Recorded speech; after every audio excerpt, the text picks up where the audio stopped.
Ladies and gentlemen, welcome to the El Cajon City Council meeting. The meeting is called to order, and I'd like to ask our city clerk to please call the roll. All council members are present. Would you all stand with me for the Pledge of Allegiance and remain standing for a brief moment of silence?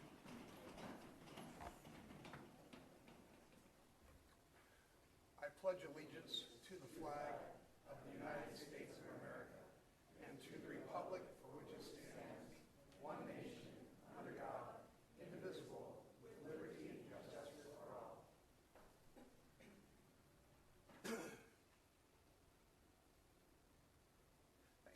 Thank you.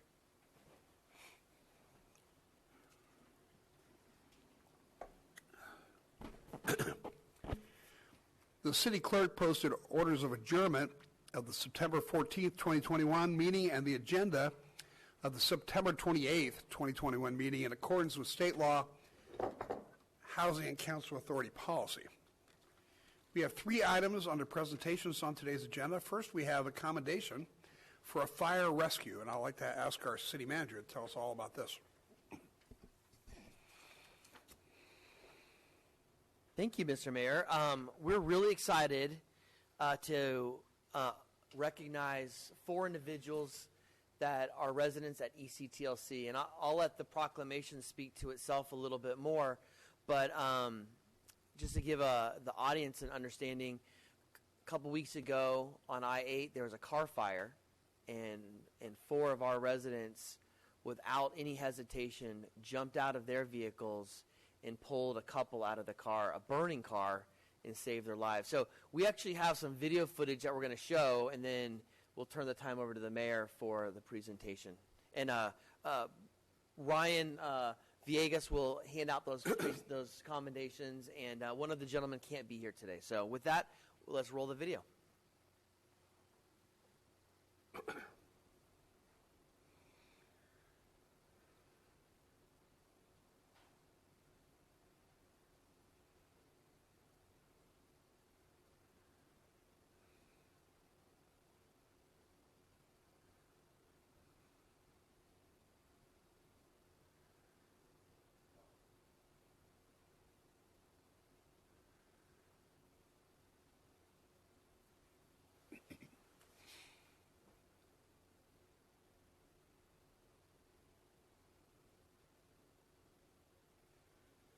Wow.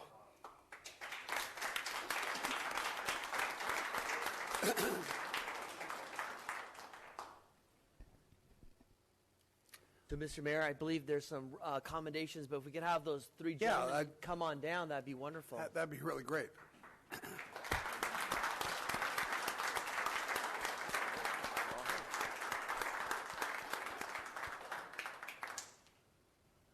Well, gentlemen, thank you so much from the city of El Cajon. I mean, this is a really remarkable video, and you've got to be proud of yourselves, and we're very proud of you. I'm going to read this proclamation to you, okay? Whereas fire is a serious public safety concern, both locally and nationally, and homes are the location where people are at the greatest risk from fire. I am reading the wrong one. I think that didn't make any sense at all. Maybe it was a mobile home. Okay, on September 7th, 2021, 5 El Cajon residents associated with the East County Transitional Living Center were driving down Highway 8 when they noticed a vehicle smoking on the side of the freeway. They noticed there were 2 people in the car and immediately pulled them over to assist them. The 2 people in the car were both in their 90s and had been married for over 60 years. They were unable to get out of the car on their own. These men rushed to the vehicle that had now begun to catch fire and pulled the occupants to safety just as the car became fully engulfed in flames. They had the courage, quick thinking, and willingness to get involved, and without hesitation or regard for their own safety, took necessary action to save the occupants of the burning car. On behalf of the mayor, city council, and city of El Cajon, we hereby commend Barry Haberman, Andre Leggett, Scott Andre, Harry Hempel, and Jeffrey Lucas for their selfless acts of kindness, quick thinking, and service to the community, and further extend our appreciation to them for displaying great valor and courage during this incident. This is signed on the 14th day of September 2021. Gentlemen, thank you so much.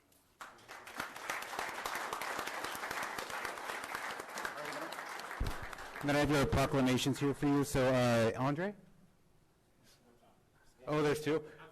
Sorry, Andre Leggett. There you are. Barry Haberman. Here you are. Thank you. Here you are. And then Jeffrey Lucas. There you are, Jeffrey. And Scott Andre. Hey, what's up, bro? And then we understand that Harry Hemphill wasn't able to attend today. Is that correct? I'm sorry to hear that. All right, perfect. There you are. And then we'll be taking some photos. Yeah, you guys? You guys want to turn around? You want to face that way? I'm sorry. Here, my apologies.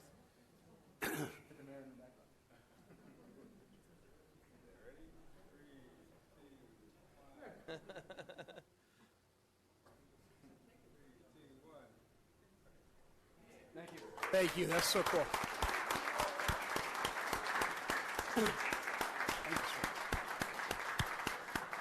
Do you have any idea how the couple are doing? I haven't heard. Perhaps our chief, our fire department. Have we heard how the couple's doing at all? Okay. They're doing fine. Oh, good. I'm glad to hear they're doing better. That's great. Called me and told me Saturday, a couple Saturdays after it happened when they got home, and they thanked us and thanked the guys that they were having a family reunion instead of a funeral. Oh, that's wonderful. Thank you so much. Thanks, Pastor. All right. Next, I'd like to invite Chief Swaney to the podium, and I would read the proclamation for Fire Prevention Week, which I already started early. Thank you. Chief, did you want to say anything about this? Just that October 3rd through the 9th is going to be Fire Prevention Week. Unfortunately, we're not going to be holding open house at the fire station. Hopefully, we'll be able to get back to normal business next year with it. This year's message is learn the sounds of fire safety, which basically means learn what your smoke detector, your carbon monoxide detector sounds like, and have a plan in place if it does. So kind of 4 real quick tips for everybody is make sure that you got your smoke alarms installed in all your bedrooms and hallways, in areas where you're going to be able to hear them and alarm quickly. And don't forget your carbon monoxide alarms as well. Make sure that you're testing your smoke alarms every month. And then also have a plan with your family in case there is a fire breaks out. Everybody going out the front door, the back door, what happens if they go out a window, where are they going to meet after the event happens.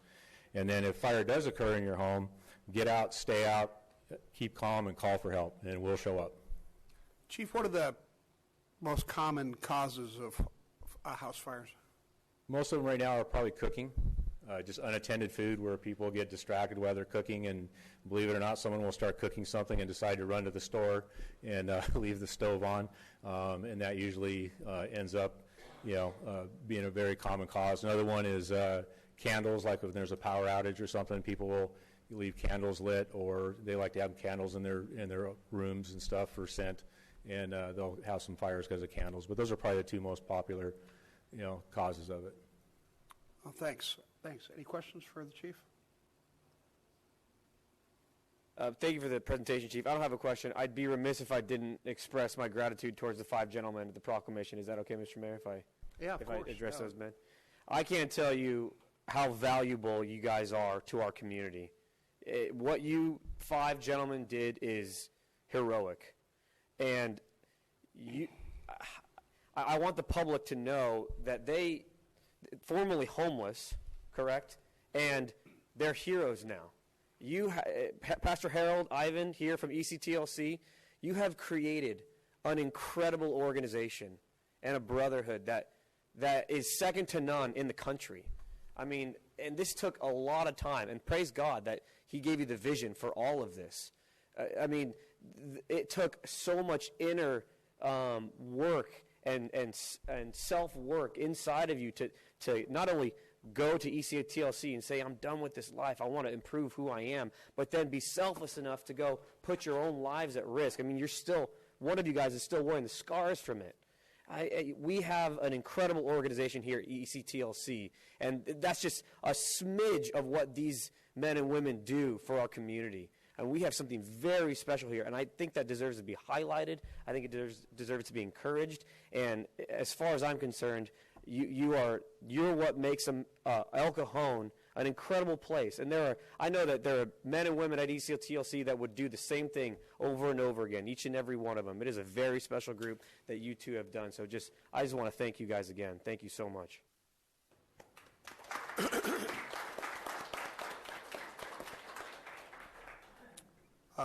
Chief, thank you. I'm not going to read this whole proclamation, but at the end, it says, now therefore, I, Bill Wells, Mayor of the City of El Cajon, together with the City Council, do hereby proclaim October 3rd through 9th, 2021 to be Fire Prevention Week in the City of El Cajon. So thank you very much, Thank sir. you, Mayor. Thank you, Council.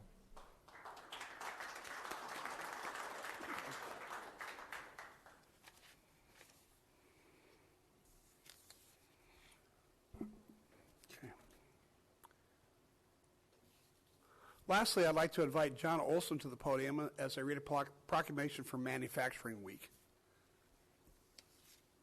Mr. Olson? Thank you. How are you today? I'm doing very well, Mayor. How are you?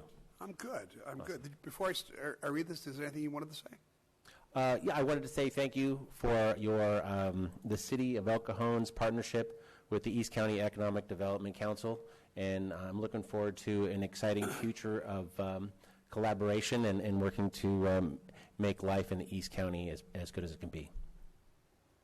Well, we appreciate all the manufacturing that happens at El Cajon and all the people you employ and all the money and revenue you bring into the city. It's certainly something we value very greatly. And so, therefore, I, Bill Wells, Mayor of the City of El Cajon, together with the City Council, do hereby proclaim the week of September 27th to October 1st, 2021 as National Manufacturing Week. Thank you very much, sir. Thank you. Mayor, can I say one more thing? Yes. I forgot to invite you. We're having our manufacturing expo right now till 6, right across the street at the Prescott Promenade, and then afterwards there's a mixer if you guys want to come by. That's where all the fun is. Look forward to seeing you guys. Thank you. Thank you for inviting us. Okay. And you folks from ECTLC, welcome to hang out through the whole city council meeting, but don't feel like you have to. You're heroes. We're going to give you a break.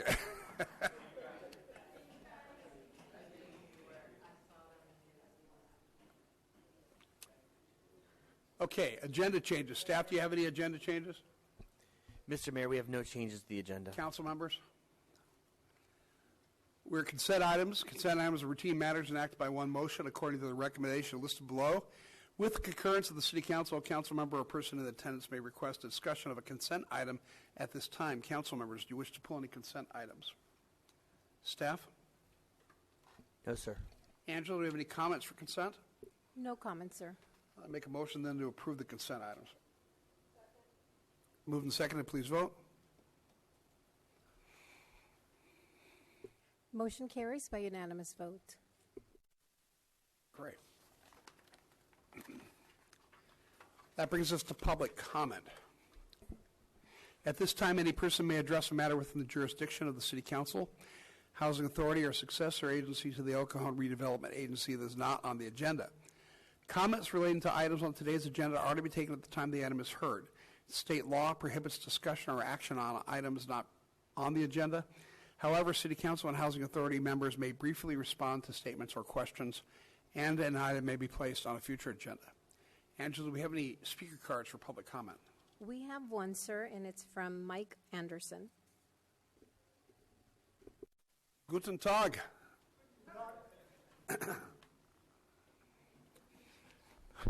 Good talk, everyone. I'm Mike Anderson. I'm the chairman of the Oktoberfest committee at German American Societies. And I'll let my guests, my partners here, introduce themselves. Well, and Monica. Dagmar Purvis. I'm Monika Palm. I'm the ambassador of the German American Society and the membership chair. So if you want to become members, I'm the right person. All right. Always working, I see. So that's good. Yeah. So we usually come before our first Oktoberfest weekend, which was last weekend, but I guess I slept through your meeting or something, I don't know. But anyhow, we do have our second weekend coming up, and hopefully the weather is a little bit more cooperative, and we've got all the hoops and everything out of the way with what we had to go through this year. You know, we had 2 years off, and we paid for it, so we're back. So you're back again this weekend? Yes. And what are the hours and days? Well, Friday, Saturday, and Sunday. Friday night we go from 7 to 10, 4 to 10. Saturday we start at noon and go to 10. Sunday we start at noon and go till 9 p.m. Starts to calm down a little early on Sundays. Okay. So everybody's welcome. It's you don't have to be German. You just have to be German for the day, you know. That's great. Good food and... Yeah, go ahead. And we have a raffle ticket, 2 flights to Germany. So come on over. It's $5 for 6 chances, and you only need one to be the right one. That's great. And for that one, you don't need to be present to win. We do that on Sunday night. But in the meantime, we have our German band. We have great German food. Obviously, a couple of different German beers. Actually, 12 different German beers on tap. And we just have a lot of fun. So, Yeah, I've been there many times. It's always been fun. Go ahead. Thank you. Yeah, this is our only fundraiser, as you know, Bill, and in the year at all. And since we didn't have anything last year, like Mike already said, we all welcome you, and perhaps you have some chances to win the big prize. After last year, I don't skip on any chances to go out and do something fun. And so, well, that's what we're hoping. I have some flyers here between the three of us. If anybody wants any, I'm just yeah, kind of hold I up would your hand like and some I'll information. pass them out. And thank you. Hope Thanks, to see Mike. that. I hope you guys have a great and successful time. Yep, great. Thank you. That's it? No more comments, sir. Well, that's easy. All right, we're at public hearings. We have one item to consider. Item 8 is to consider a vacation of a walkway easement, and I'll ask staff to introduce this item. Mr. Mayor, Mario Sanchez, our city traffic engineer, will be giving the presentation this afternoon.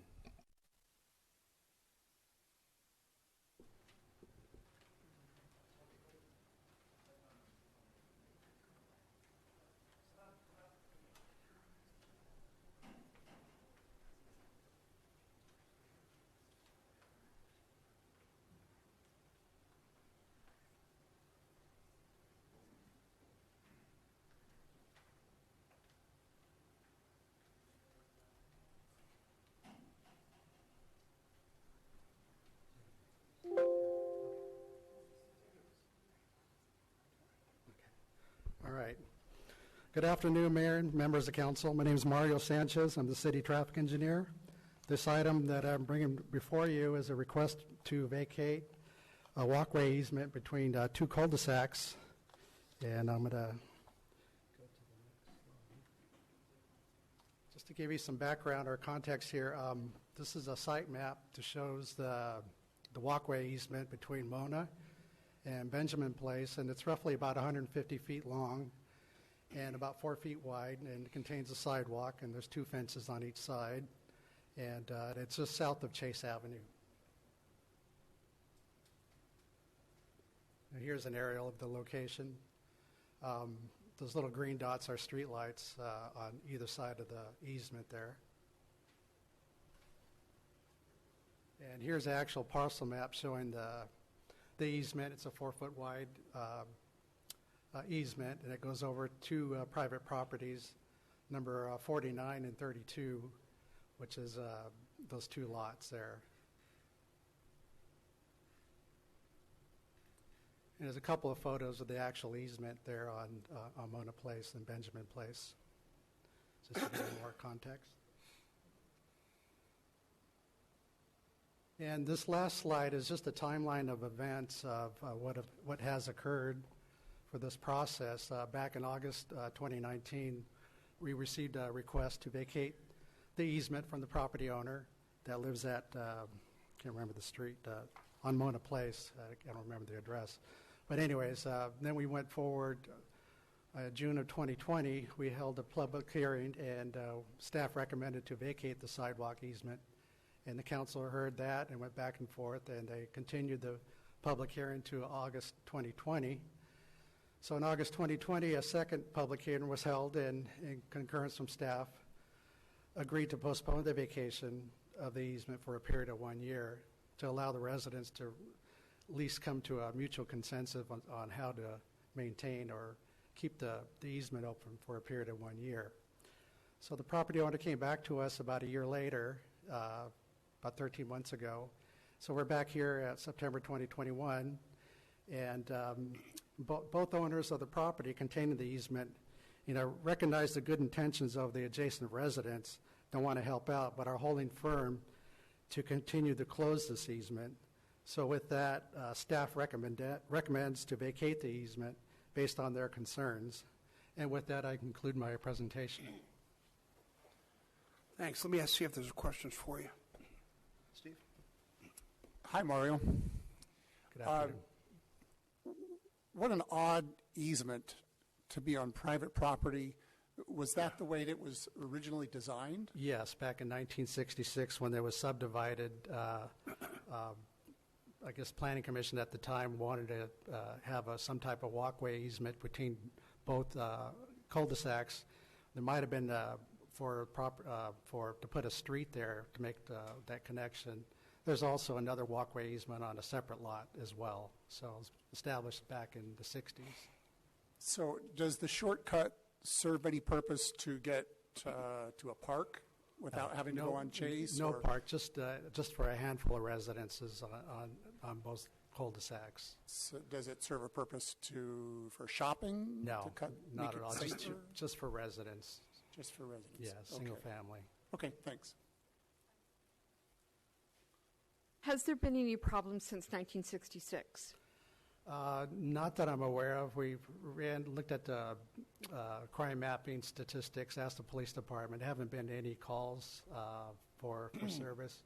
And even through our public works operations, no calls for service. So if we vacate the easement, what it does is it adds 4 additional feet to the 2 property owners that have an issue with it, correct? That's correct.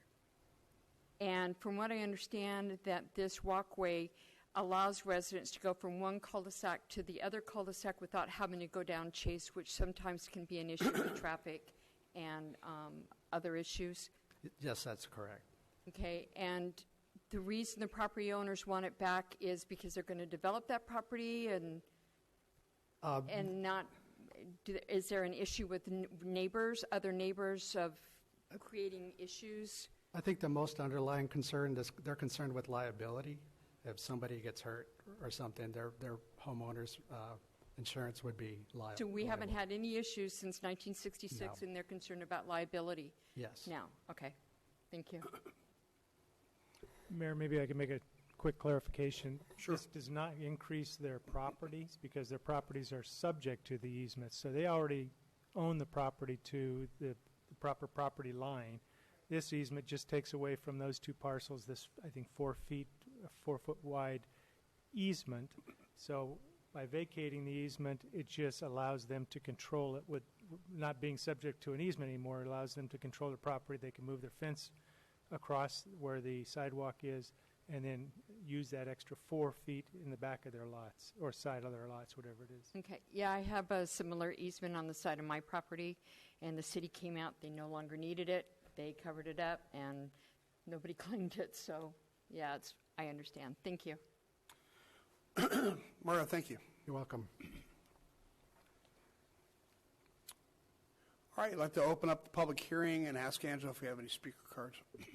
Thank you, sir. We have 15 cards, and with your permission, I will call the people present in the chamber first. The first speaker is Peggy Bailey. Hey, Peggy. Good afternoon, Mayor and council members and the city staff. I just want to let you know that Angela reminded me to let you know that she did hand out my packet for further explanation. Anyway, again, I live at 1194 Mona Place, and I am the property owner, so I'd like to kind of go through a little bit of what Mario went through. July 2019, I visited the city and spoke to Alex Espinoza and asked him how I could get my property back. He gave me the information said that there's a whole process to follow. And in February 2020, they found that there were no utilities at all in that area. I attended the City Council via video on the 23rd of June and also in August, whereby the Council decided to push the decision out an additional year. On August 5th, I contacted the tax assessor's office because I had just found out that that actually was my property, and he told me that the walkway was not shown as a public walkway, and it was my property. I contacted my title company. There was nothing in my title, nothing in my MLS listing that reflected that there was an easement there. So it took me about 2 months going back and forth with American Title to have my title amended, which they got done in a couple months. August 24th, 2020, I sent out a letter, sent out actually 56 letters to the residents in the city's catchment area, put in there a self-addressed stamped envelope, a release of liability, a letter speaking to my concerns, and also a postcard stating, if anybody is interested in making Chase Avenue safer, please contact me, but I can't do this on my own. To date, not one person has responded. Next. You can see I went ahead and took the 2 months, August, September 2020, August, September 2021, to show you how many times a day people go through. August 2020 was 3.17 times. 75% of that time, people do not return through the easement.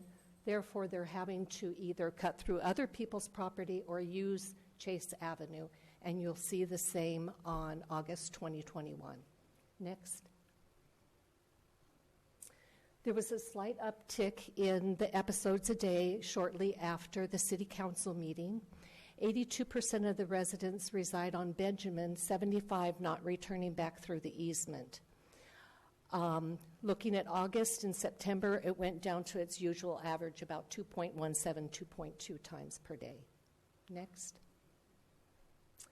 This is what I sent out to the residents, and in the petition that they submitted, the petitions they submitted, these were some of the reasons why they wanted the easement.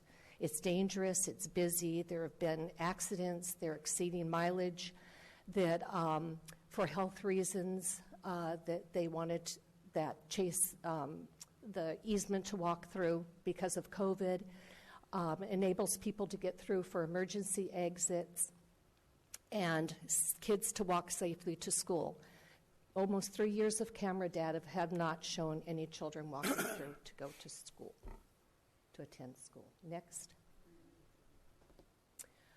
This is just a copy of the release of liability. Next. It shows that 8 were returned and signed, and 4 stated that they never used the easement. I never heard from any residents on Benjamin. Next. So in conclusion, evidence from this data of the usage, to me, does not warrant the continued use, liability, and expense that I incur as a result of this. Looking at my data and looking at Chase Avenue, it doesn't seem that Chase Avenue is really the overarching concern. Thus, I do not feel it would impact the community. Again, I've received 0 responses for any help to try to mitigate the issues on Chase Avenue, and worked with the city for 3 years, and there's a timeline of all the efforts that I've made. In 1966, when this walkway was established, it was a different world. We were a different city. There were lots of children in that neighborhood. You know, now we're looking at a totally different environment and the risk to myself as a property owner, as well as Mr. Barrera behind me. So I just am asking, you know, for some thought into your decision making, and I would like to have my property back to do as I see fit. Thank you. Let me see if there's any questions.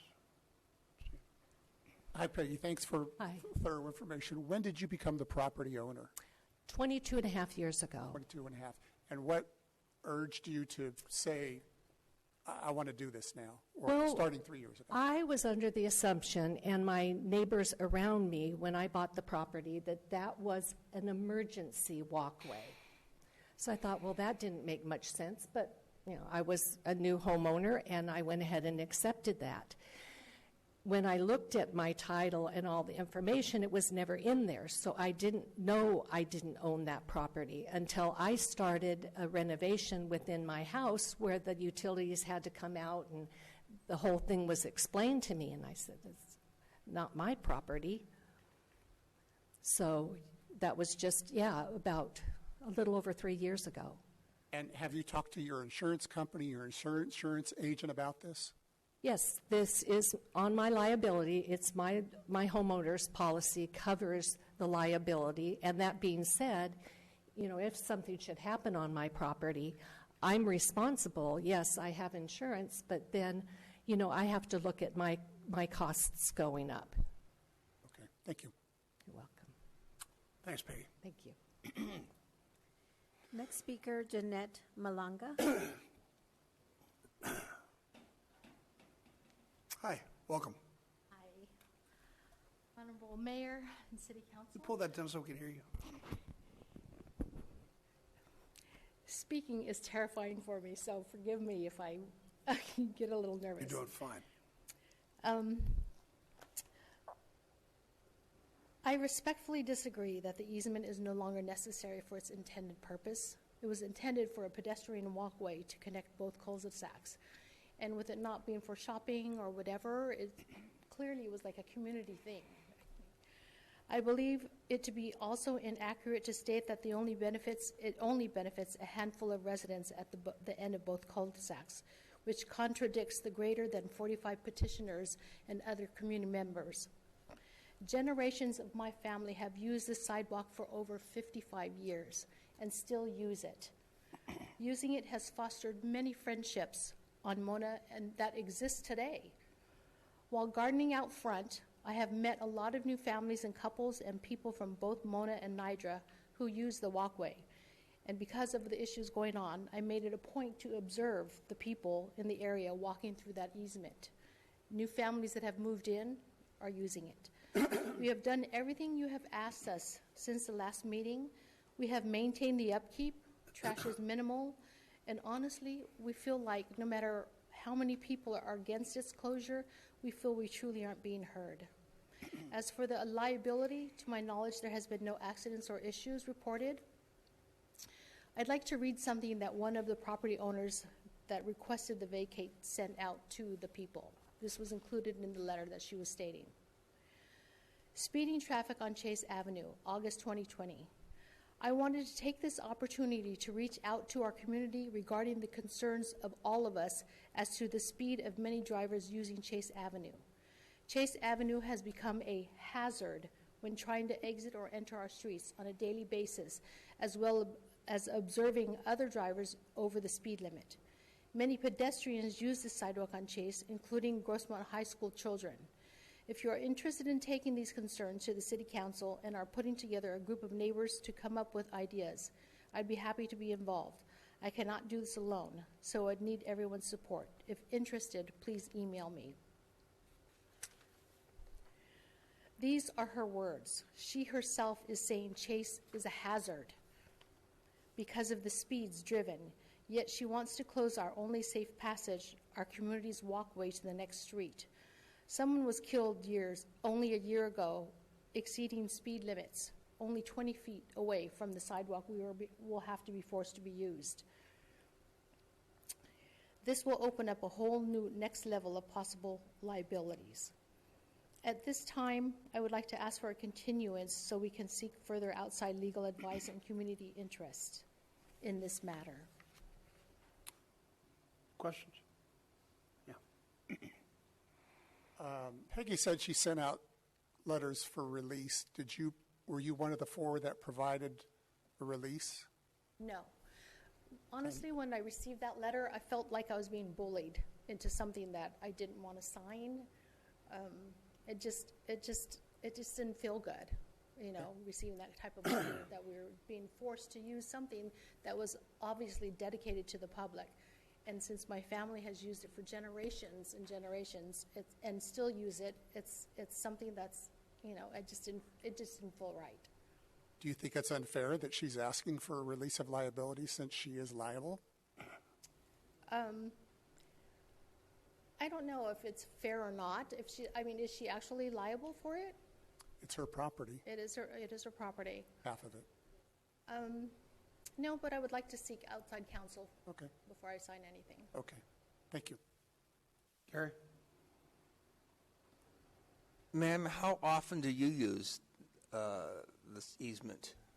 I was using it regularly when my dog could walk the easement, and my grandson lived with me, and we would walk it. We would just go up and down and come back around, and I would use it quite frequently. Then my dog got a luxating patella and wasn't able to walk anymore, and then she got cancer and passed away, so I used it less.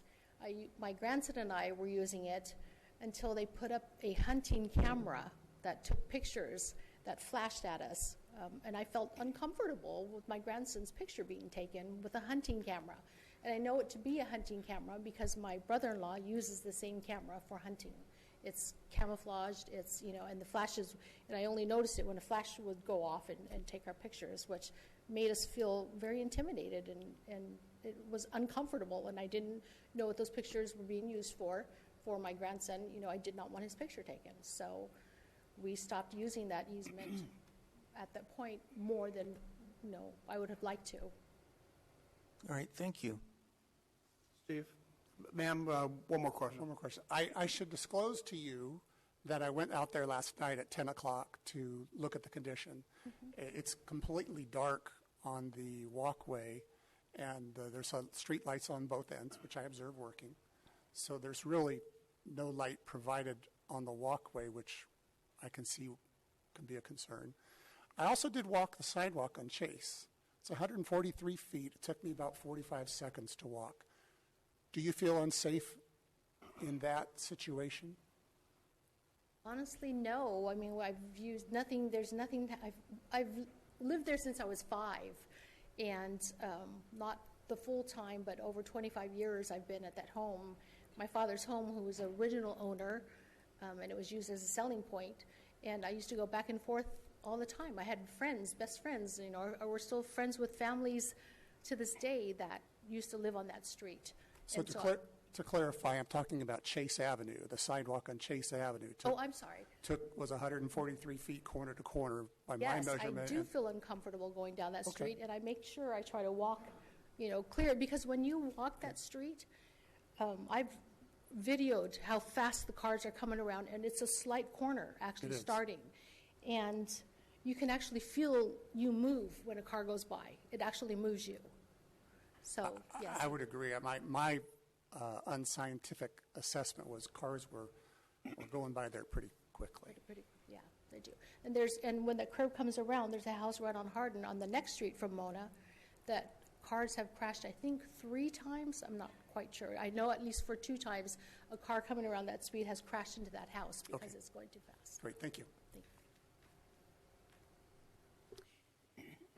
Lynn Stark.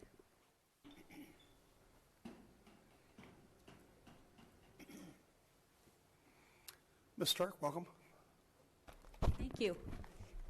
Good afternoon, City Council, Mayor, City staff. My name is Lynn Stark. I have lived at 1164 Benjamin Place for 36 years. Part of the reason my husband and I bought that house was because of the easement. We have used it daily for all these years, just about. We've always owned dogs. We walk up and back. Chase, we've been walking dogs on Chase and had cars jump curbs. I walk through there at 10 o'clock at night on my own. I'm not afraid. When the street lamps were changed to low sodium, the brightness went a little bit away. I usually carry a flashlight anyway because there are raccoons and possums around and skunks here and there, so, the light, but I don't use it for anything else. It's basically for that or to pick up after our dogs. We were extremely unhappy at the lack of caring consideration about this issue for us. Many of the residents in our neighborhood feel that we have rights to this walkway easement. Many of us have used it. We have new families that are using it and that bought those houses because of that. We've submitted petitions. We've picked up maintenance packets. We have talked with both Mr. Barrera and the Jeshu's about, helping out on a more regular basis. Mr. Barrera didn't have a problem with that. We've been doing it, you can see in the packet, on a regular basis again. Sometimes it's a little bit when the houses change hands, but everybody picks up and as they walk through or, makes a note about something, and we've never had any issues. None. If we do, somebody says, oh, somebody didn't clean up after it, and somebody goes and picks it up. I've lived across from it. I felt very safe. I like the fact that and a lot of us do, that it's in our neighborhood. We would respectfully request you postpone this resolution so outside counsel can confer. We would like to know where and when any of the council or city or staff makes a decision on this matter. We have a lot of people that are very unhappy that this is going on. We're kind of bewildered after so many residents have protested the closure and given valid reasons to keep it open, that the closure is still being pursued. Two property owners have raised concerns to try to obtain land that has been used as a neighborhood walkway for many years, long before either of them moved to our development. It is vital and necessary and still being used for its intended purpose. Several concerns and issues have been raised, and few, if any, have really been a problem. I don't believe some of them are valid. Ma'am, I'm sorry that I didn't notice your time has ended. Can you wrap it up? A lot of what's gone on in the council reports and all of the paperwork has been very confusing about things, and we feel that legal counsel is necessary. Okay. Thank you. Thanks very much. Oh, a question. So I'll ask you the same question. Were you one of the 4 that returned a release? No. Okay. Do you think it's fair that she's seeking to be absolved of liability? I didn't like the paperwork itself. I felt it was scary, intimidating. It referenced illness, injury, or death while walking through the easement. There were other things that were in there that were not clear and weren't, and I wouldn't sign it without legal counsel. It didn't, and advice. So I think the 2 homeowners would also say, hey, we heard this thing a year ago. You've had a year to get outside counsel. Why do you want? Honestly, we thought with all of the petitions and with the we actually started maintenance in June or July of 2020 before you even asked us to do a consensus.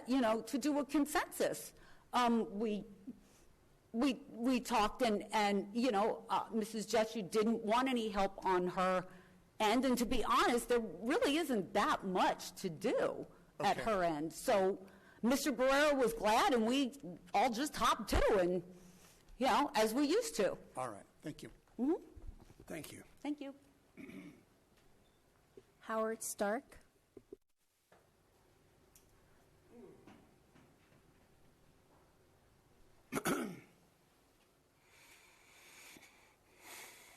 Good afternoon.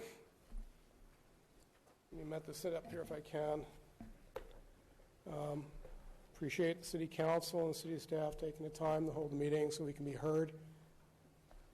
My name is Howard Stark. I live at 1164 Benjamin Place, and we've been there for a very long time. We've raised our families and associated with other families, and we continue to associate with other families. The easement walkway provides for public safety to avoid chase, and that's known due to fatalities and speeding cars. Prior incidents at Nidra, Mona Place, and Benjamin Place. New and long-time property owners and renters are wanting this easement for their safety to walk in their community without fear of Chase Avenue. Provide safe passage for our children, for their children, for the new families that are coming in and walking around in baby carriages and little car riders and things, and promotes community with everyone in both streets. It's what El Cajon should be about, community and safety, and that affords that to us. The easement was a buying feature, and it benefits to all homes in this community. Owners on 1194 Mona Place and 1185 Benjamin Place were aware of the easement on those streets when they purchased their properties, and their property values were probably diminished as a result of having the easements directly adjacent to their homes. It wasn't something that it was obvious. You can't miss it. You've seen the pictures, and we provided petitions and pictures to support it.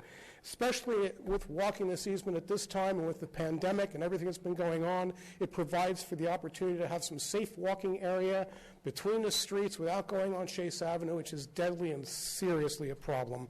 But we avoid that at all costs, and so do our kids. And I won't walk my dogs down there. It's just unbelievable. So I'll leave that go. I believe that, as I said, I think their property values were less as a result of them buying, knowing that there was an adjacent easement there. The lights at the end of the street, I can see from one end to the other. I'm sorry, Mr. Goebel. I don't understand your comment, but you have good vision as well as I do. I can see from the beginning to the end at night, and I walk my dogs at 11:30 at night, and there's no problem. But I do carry a flashlight in case we have to pick up after them. Sorry, I'm not very much a good public speaker, so.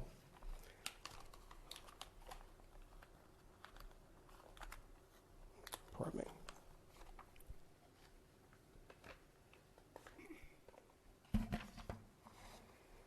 To me, there are several codes that have been indicated here and indicated in the listings by the city that are pertinent in this case, and several of them have been violated. Okay, 8223 cites 14 days prior notice. We hadn't heard anything in 12 months, as a matter of fact, and thought this was already, it's just going to stay open. And then 13 months, all of a sudden, there's a notice posted on 9/21/28 for a meeting that's 9/28/28. Doesn't provide us 14 days to get counselor information or prepare for this. It does not. It violates the ordinances in the state streets and highways, and that's why we're looking for a postponement. 11/28 here. Sir, I'm also. sorry to do this to you, but your time has elapsed. Okay. Hopefully you'll consider allowing us to see counsel, because I think we've been not given adequate time and notice. Let me see if there's any questions for you. Any questions? Steve? I'll ask you the same question. Were you one of the 4 people that returned a release? I looked at that release. It wanted to quiet the title. It wanted to take away our personal rights. It did not want to go through any mediation. They didn't want to talk to us. We've talked to them when we offered to fix it and clean it and help them. We're just going to go close it. We know people in high places. We have people that are in the city and the public government and police, and we're going to make this thing close. And they were unwilling to discuss it any further. I mean, we could have set up a CC&R or something, or talk to all the neighbors about having a payment to get it cleaned up, or to make it easier for them. And the liability issue, this is a dedicated public easement. My understanding is it's city property, and it wasn't required for them to have liability. But if they have liability insurance, great. It may or may not extend, and it may be excluded by their policies. We talked to State Farm, we talked to farmers, and they said, no, that shouldn't be a problem for them. It's a dedicated easement. Okay, So, thank you. I was asking for the question, did you sign the release? That's all I was okay, going no, I did not. And for purposes that I felt I'd be giving up my rights. Another question. Yes, sir. Can't hear you, sir. Okay, how's that? How often do you use the easement? 2 to 3 times a day, I walk my dogs. 1 to 2 times a day, I use the easement. I may go one direction. I go usually both directions. I get my exercise. I have a slight disability. That's what I use for myself, and that's how I walk and I exercise. And especially with this pandemic and everything that's going on, I've been locked in at home now, as everybody else may have been, and that is the way that I exercise safely. And I use it almost every day. I don't understand the statistics. I don't know how it was validated, where it was verified, how long the information was looked at. I see no support for that. I've seen nothing. I've seen nothing as far as the original petition and findings, whether there were 10 people that support it or 2 that were filing. We know it was those 2 people, but I thought the ordinances call for 10 folks or 10 petitioners on this. And I don't know why this has even come here at this point. But I think it's a public safety matter. I'm concerned about my safety. 48 neighbors re-signed the petition. So have to ask you to move on. I appreciate it. Thank you. Thank you, Mr. Stark. James Renzi. I have a question. Excuse me, Mr. Said. Who do you want to ask a question? To staff, did we do the proper notifications regarding letting the residents know? The last public comment said that we were in violation of some code and not notifying within an amount of time. And I know that this already came before council a year ago, and we said we're going to extend it for a year, so everyone's known about it for a year, but I just want to make sure that that was addressed. Well, Councilmember Ortiz and the rest of the council, the typical procedure when we have something extended this long of a period of time and we've continued the hearing is we continue it to a date certain. If not, we do a whole new noticing. I will have to defer to staff about the timing of that notice and in compliance with the code. That doesn't come out of, I don't even think it comes out of the city clerks nor my office or city manager. So Public Works will need to let us know the proper timing of any published notice of the public hearing. Maybe while we're having the hearing, Graham, somebody could get an answer to that question. Well, I think Public Works staff should be able to answer that right now.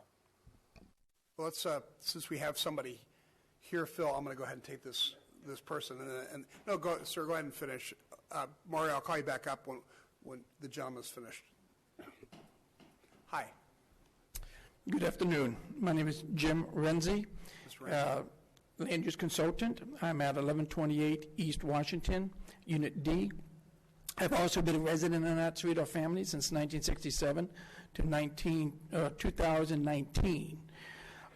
What I'm here about is on this, I'm assuming that Mr. Foley and our clerk of the board has been following this document from the original submittal back in June of 2020 going out, and you would be following the same recommendations of the code of the state of California for public right-of-way easements.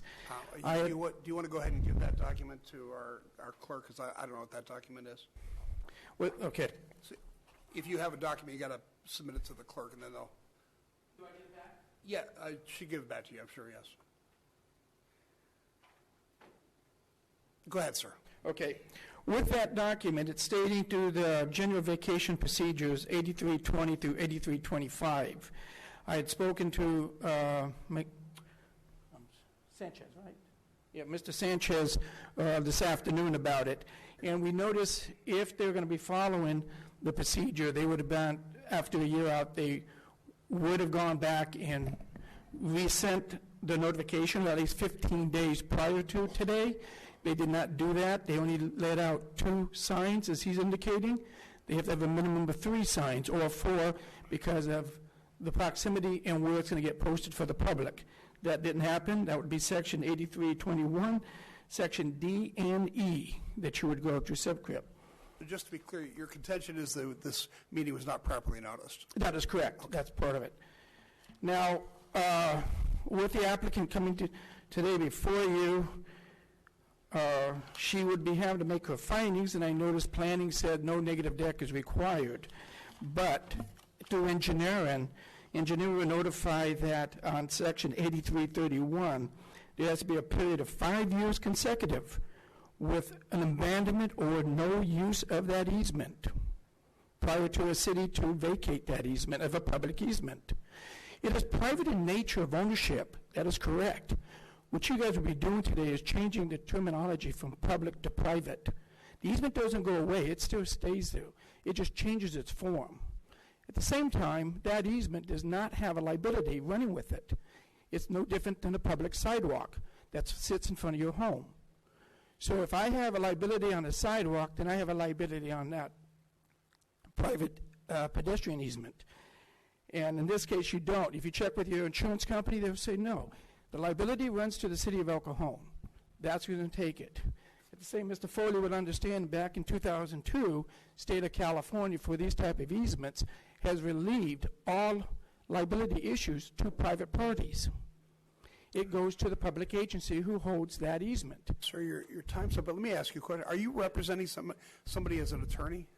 No, I'm going to be working with the attorney on this. We've been talking about it.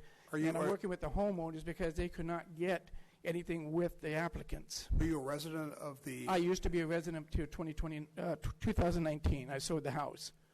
Okay. I was there with my family from 1967 on. Our kids have used it, and it was to share. And today, for greenhouse consideration, that reduces the carbon by just walking over there. Let me see if there's any questions for you. All right. Thank you. I appreciate you coming. Thank you.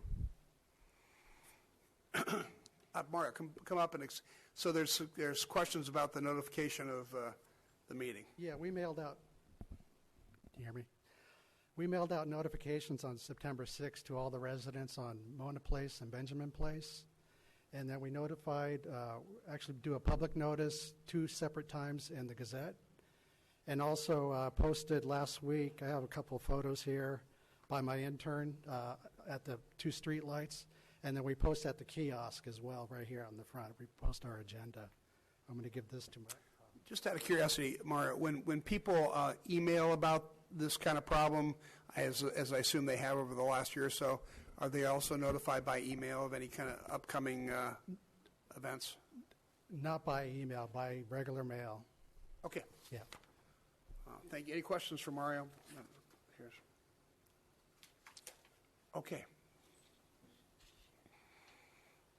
Next speaker is Deborah McGlennon.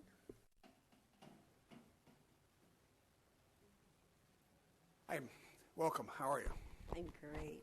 Good afternoon, Mayor and Council and staff. My name is Deborah McGlennon, and I am a program analyst for Department of the Navy for, almost 30 years. I've been a resident of El Cajon for over 50 years. And I'm a member of the Foothills Community Church, Christian Church. They changed their name, since 1995. I'm speaking on behalf of being a community member. I lived on Benjamin Place. My father and sister live on Benjamin Place. My mother-in-law and uncle live across the street from my father on Benjamin Place, which is one house down from the Eastway. I just found out about this at 2:30, and so I thought it was that important that I get up here and at least speak. And from a community standpoint, there's 2 things that I'd like to address, and that is, the concern for the trash loitering liability and ongoing maintenance. I think others have already talked about the liability, but as far as the trash loitering and the ongoing maintenance, the people in the area that live on the street, they have done a very good job of keeping up with it. I visit Benjamin Place at least 3 to 5 times a week because I go see my father, I go see my mother-in-law. So we, as far as the liability, there hasn't been any issues, as Ms. Mitchell said, for 54 years. So I'm not sure, why there's still a concern about that. And so I understand that there's been 45 residents. So there's 45 residents who signed the petition, and I'm sure there's more compared to the 2 people that want 4 feet back on each side, which I get that.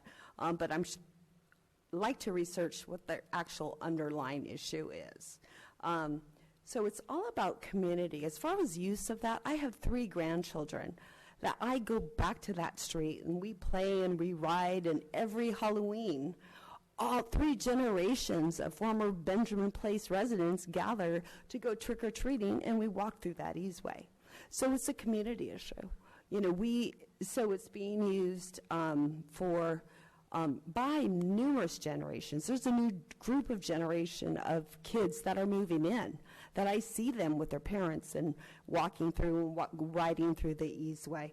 So in this day and age, we really need to support community. We need to encourage exercise and, being able to go, and safety as well.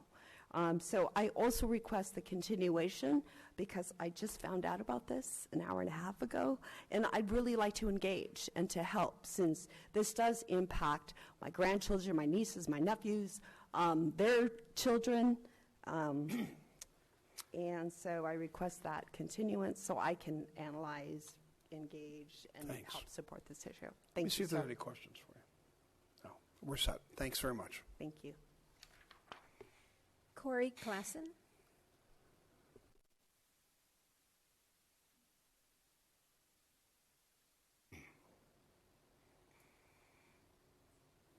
Hi. So you've got help. Hello. Yeah, got help here today.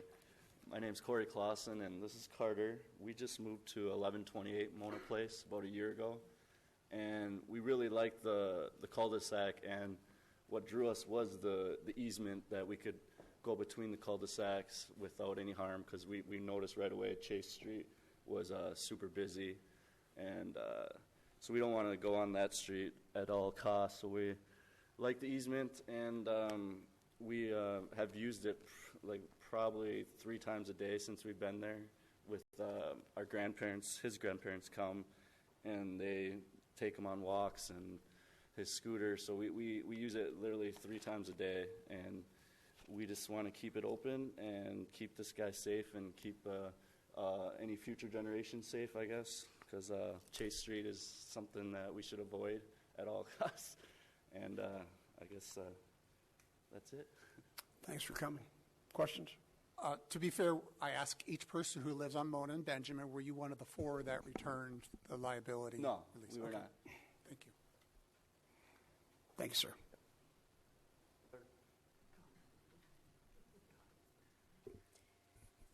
Sir, I have 9 comments that were submitted online. The first one is from Reverend Edith Washington Woods, and she writes, our property is adjacent to the easement located on the site map reference for the hearing on September 28th.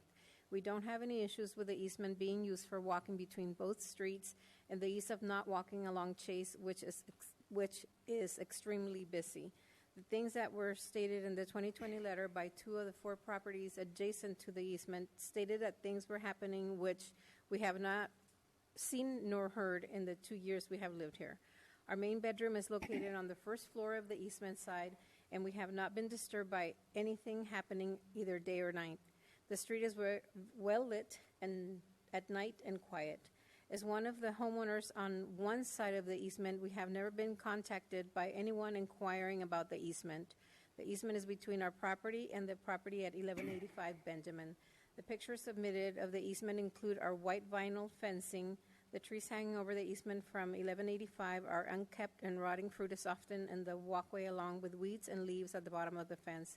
We are concerned if the easement is vacated, the owner at 1185 will place their fence against our fence and make us unable to access the weeds and leaves, and that will become an overgrown as they were before our neighbors volunteered to clean up the 1185 side. Our second concern is that there are already 5 cars parked in the front yard, 3 parked in the front and 2 car garage, and 2 are parked in the yard near their front door, plus another one parked on the street. We believe the 6th car will also be parked illegally against the fence in the space opened up if the easement is closed. There is also a street light near their fence and the easement on the property. I would love to see a compassionate resolution to the request which honors all of the neighbors involved, not just a couple. We all want to live in harmony together. Thank you for listening to my concerns. Next comment is from Tim Pilot, and he says, my daughter and her family live at 1128 Mona Place. I visit my grandson often. When visiting, we spend a lot of time being active. That includes many walks around the blocks. It would be a shame for my family to not be able to access the easement between Mona Place and Benjamin Place. It helps keep them active in a safer way. Since the city decided to allow for more cars on Chase Avenue, it has become a raceway of sorts. I feel safer knowing my grandson can enjoy his neighborhood without having to risk going anywhere near Chase Avenue. I don't see an advantage to closing the easement. The use of the property qualifies as innocent, and the relative hardships and burden associated with loss of use is substantially greater than the hardship to the owner caused by the continuance of the easement. Next comment from Chris Klassen. My son and his family live at 1128 Mona Place. When I visit, I take my grandson on multiple walks, bike rides, scooter rides, etc. We enjoy using the easement to access Benjamin Place so that we can explore more of the neighborhood, and my grandson can play with the children from Benjamin Place. I have walked along Chase, and I don't feel safe doing so. I don't want my grandson to avoid seeing his friends on the other street because it is too scary to walk along Chase Avenue. Please allow this wonderful, unique treasure of the neighborhood to stay open for the enjoyment of the people who live there. Comment from Crescenda Lay Pink. I have lived on Mona Place for 13 years. In that time, I have regularly used the walkway when my children and I have gone for walks.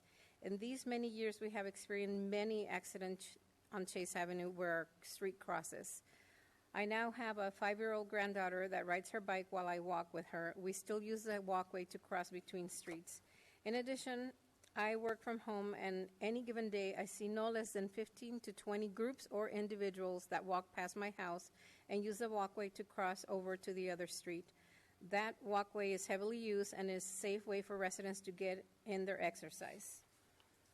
Next comment from Dana Finessi. As a resident on Mona Place, I have consistently used the public easement to walk my dogs and exercise. It is extremely useful to avoid the dangers of Chase Avenue with speeding cars. For years, I have used this public easement most often in the very early hours of the morning and have never felt unsafe or run into anyone who does not live in the neighborhood.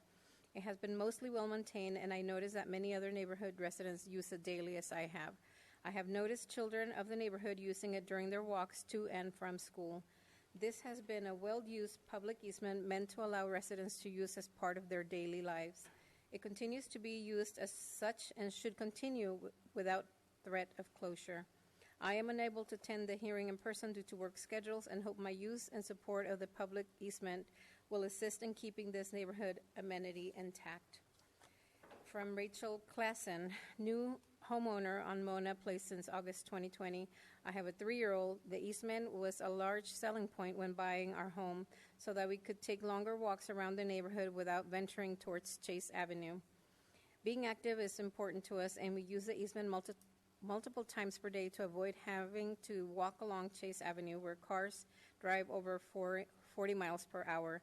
We have met many neighbors from Benjamin Place and appreciate the fostering of community the easement facilitates.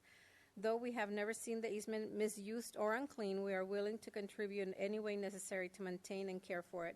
We love our neighborhood, and this is our forever home. I want our parents, children, and pets to have a safer option to interact with neighbors and enjoy the neighborhood. I think of the easement as an added benefit of our neighborhood, and it would be a shame to be robbed of the enjoyment it provides my entire family and neighborhood. Please allow us to continue to use the easement as it was originally intended for enjoyment and fostering community. I have 3 more cards.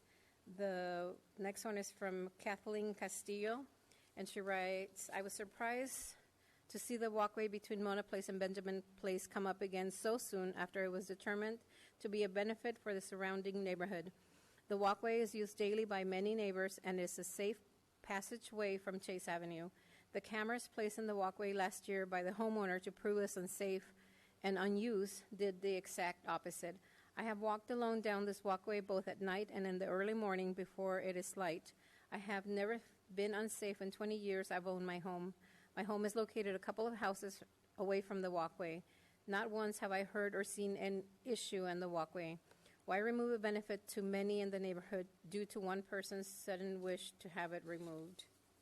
Next comment, it's actually, there's no name, but it says, my family is fighting to keep this walkway easement open.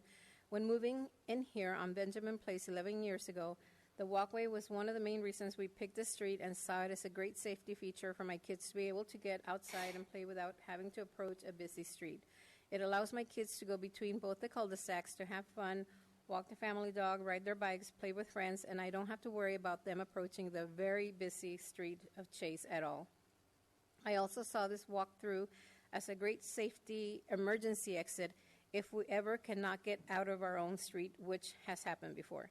Please do everything in your power to take all this into consideration and help us keep this walkway open. Thank you very much.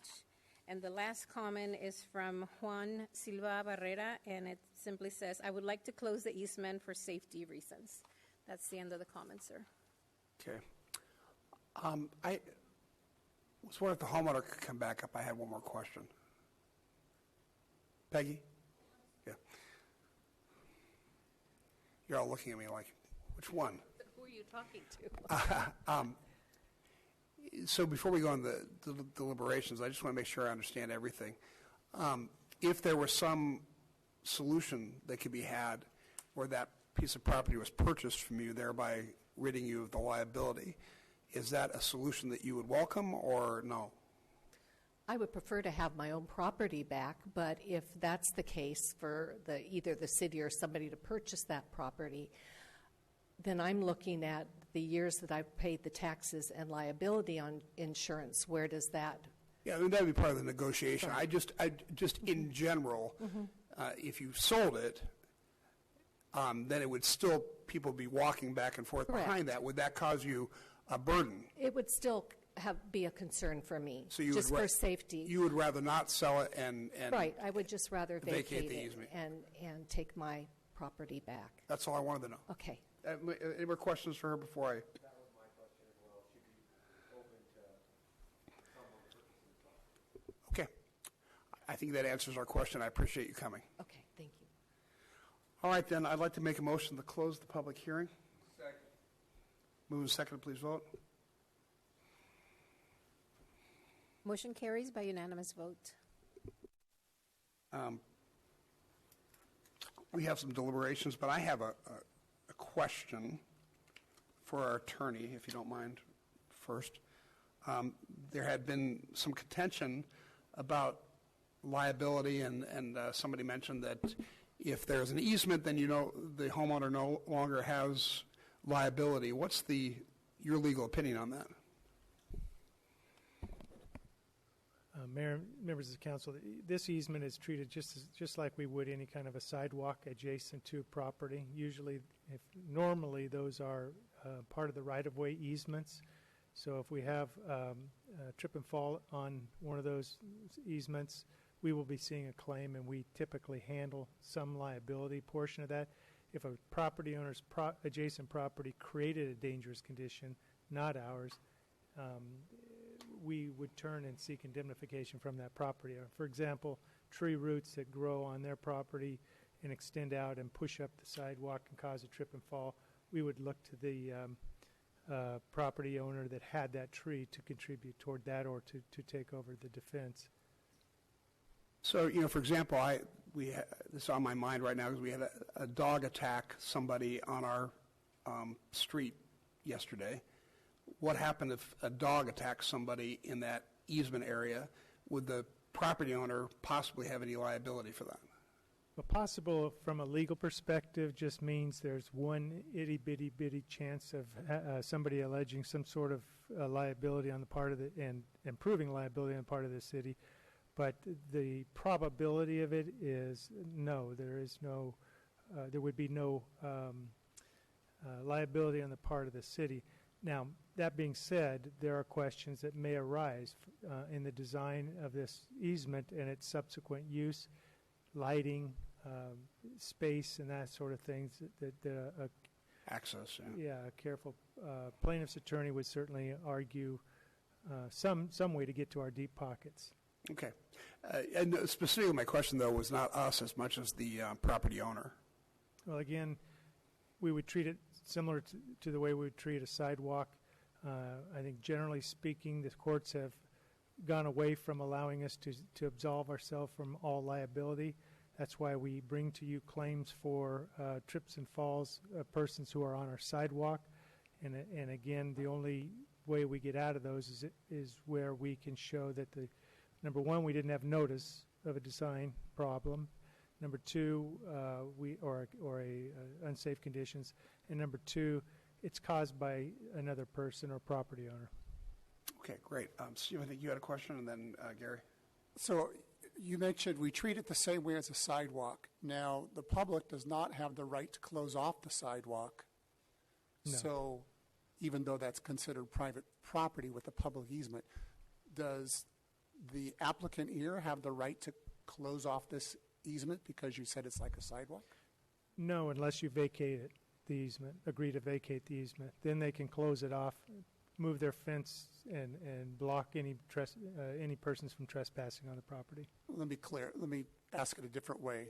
I can't move my fence in front of my property to beyond the sidewalk so that now people can't access the sidewalk because it is created. It's got a public has a right to that. Does the public have a right to this easement on private property?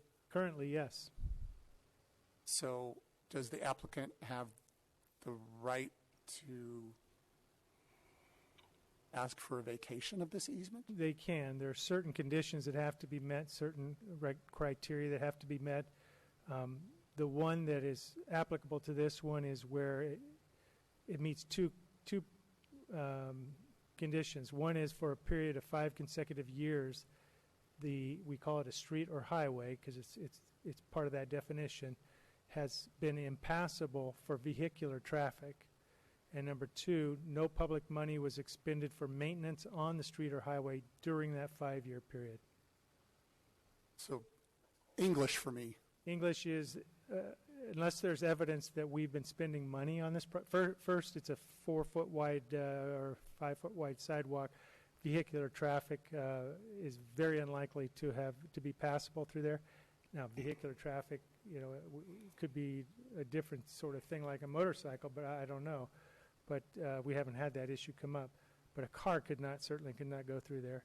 And the second is if the city has not maintained any part of that, and I think the testimony back in June of last year was that Public Works admitted that there has been no activity to clear or maintain that property for the prior 5 years. So because those two things haven't happened, what does that mean? It means you have the ability to vacate this easement if that's your choice. And the public does not have a right to continue to use it? Correct. Once it's vacated, it becomes reverts back to the private property owners. Any more Gary? Question for the city attorney. I just want to be really clear here. Their homeowner's policy would generally cover liability on that easement. I would imagine it would. It's hard for me to give you a legal opinion on that right now because, of course, there's always going to be insurance companies with various exclusions in their policies. And so if you had complete coverage over their entire property, including the easement area, I would say yes, they would cover that. And that would probably occur if there was, I think one of the pictures reflected trees or bushes with branches hanging over the fence. And let's say somebody was walking through there at nighttime and ran into one of those branches and injured their eyes or something. That's not the city's problem. Well, it is the city's problem, but we haven't been maintaining it. But the property owner who has the trees would be responsible in some way, shape, or form for creating that nuisance or that dangerous condition. Right. And then they would look to their insurance company, and the insurance company, I would think, would provide coverage. Okay, thank you. All right, more questions before we go to deliberations? Well, yeah, let's, all right, thank you for answering the questions. All right, City Council, it's in our hands at this point. Comments, discussion? Yeah, Michelle. Okay, so what we have here is a big problem. We have a property owner who owns the property. She's paid the taxes. The property taxes, she pays the homeowner's insurance. She's entitled to use that property. It's her property. On the other hand, we have a community who wants to use that property and has used that property for decades. Now we've got both situations here, and who decides? I mean, we have to decide what is right. But if it was someone else's property and the kids were walking through your yard, it's the easiest way to get to school, to walk across your property. you would be upset and you would go, yeah, I really don't want these kids walking through here. I want to put up a fence. But your neighbors say no, because the kids cut that corner all the time and it's safer for them. The other issue we have here is Chase Avenue. Chase Avenue is a separate issue. I realize it's dangerous. I read the reports. I hear about them all the time. And we hear about the accidents. So you have Chase, which is a city issue. We have a property owner who just wants her property back, and I can't speak to why she wants it back. She just wants it back. That's what she pays taxes on. And if you're a property owner, you want your property, right? And so she has a right to that property. But then you have the residents or the neighbors that it's been using it for a really long time. And there's been community there. And kids walking through and riding their bicycles and coming through. How are we supposed to make that decision? And I guess that's kind of my feeling about it. It's like, I feel for this property owner who's paid on these taxes. Nobody else pays her property taxes. No, yeah, you clean it up, but nobody's paying for that. But I also feel for the citizens who have been using it for all this time, and it is a shortcut. And it is nice to be able to do a shortcut in between properties and do that. So I don't know how I'm going to weigh in on this on a council side, but I think you guys this should have been worked out a long time ago. And I understand that it's been that way. But I want you to I would just ask that you both think about the other person. You, as a property owner, think about how the community has benefited from using that. And I mean, if it means you're going to be able to build something there on that extra 4 feet, okay, maybe I could see that. But if it's just to get that property back, we're talking about a community here. And if it's just about getting the property back, please think about them. And for those of you who are against closing it down, think about it if it was your property and somebody walking across to your lawn and how it would feel. I hate to see this, neighbors fighting against neighbors over 5 feet. So that's all I'm saying. John Kerry? Okay, I'm going to put on my hat of experience. I've got a master's degree in real estate, and I was deputy assessor in charge of the southern half of San Diego County. So this is a fairly familiar project or a situation to me. And I'm going to give if you'll bear with me, I'm going to kind of give my bundle of sticks story. A really good, when I taught down at Southwestern, explaining about property rights.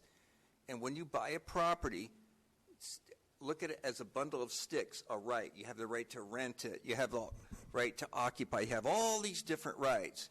Well, initially, when that property was first sold, in that bundle of sticks, there was a right that wasn't granted by the original developer, and that was a right to have the whole property closed off, and they gave a right to the public to pass through on that easement. And yes, the property owner does own the property, just like you own the sidewalk, but the public has a benefit by being able to pass through. So that's one stick that wasn't given over to the homeowner. That stick was given to all the property owners in the neighborhood. So then let's talk about property taxes. Under Prop 13, the market value is presumably the price paid. Not always, but presumably the price paid. And so when that property was sold, presumably the buyer paid a little bit less because they didn't have control over that 4 feet.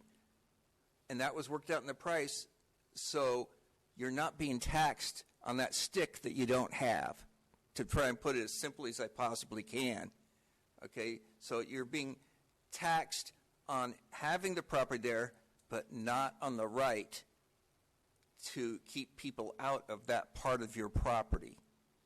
So I want the homeowner to know it's, I know it's complicated, but I want you to understand it. If you would have, maybe the developer, or in your case, I think you've lived there 22 years, that your tax bill is based upon what you paid for the property. And whatever the marketplace decided at that time and you agreed to, the value that you paid was most likely entered onto the assessment roll and gone up about 2% a year. So maybe my experience is when we vacated those kinds of things, it was some token amount, like $100, that we actually add to the value of property if that easement was changed. Or maybe in some cases, the appraiser may have said, well, that's zero, because it's such a tiny amount. Like, what are you going to do with that little bit of excess property? So that being said, it's very clear to me, based upon the testimony, and I wanted to point out the testimony of Jeanette, Lynn, Howard, James, Deborah, and Corey, and others that sent in emails, that is being used by the community. No question in my mind about that. And it's been there for about 50 years or more. And the community is used to using those. I have something similar where I live, and I'm walking the dog all the time, and I don't want to go on a busy street. I try to stay off the busy streets. And Chase is one of the busiest streets in our community. I wish it wasn't so, but that's just a fact. And you don't want little kids. My 3 kids were little, and they'd go on their roller skates and stuff, but I lived near Main Street, and boy, I wouldn't let them go on Main Street or walking my dog, and just in case of something happens, he runs out just a little bit, or on certain busy streets, the car comes crashing, sometimes into a house. So it's not safe for the kids. But the question is, does the community use it? Yes, the community does use it.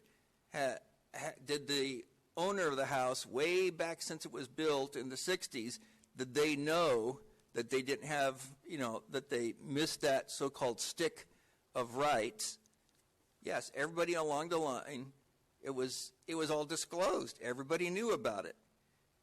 And I think it could create a dangerous situation if the people could not use that easement. And we have to look out for everybody here in this city. We got 100,000 people living here. And I know it may be a pain sometime because we have the exact situation in my neighborhood where we have a little easement goes into a homeowners association area. And yeah, the dog always barks and probably wakes the people up if someone walks by at 11 o'clock at night. But they knew that going into this. And this is the same way. This whole line of owners before you also knew about that. And it really does add value, that little stick of rights that the rest of the community has to pass through there. We had testimony tonight that's why I bought the house, because I don't want to walk on Chase where it's kind of dangerous. I want to go on this easement where it's not. And the kids riding their tricycles and bicycles and roller skates, and people walking their dogs. I mean, that's part of life in the community. And now, since a lot of us stay at home because of COVID, it's probably getting even more intense use now. And grandma and grandpa come over and they want to take some safe place to walk the kids, not on Chase. So I'm going to be in favor of no changes on this here. I think we owe it to the community, because when they moved in, they based their decision on that easement. No question in my mind about that. So that's where I stand.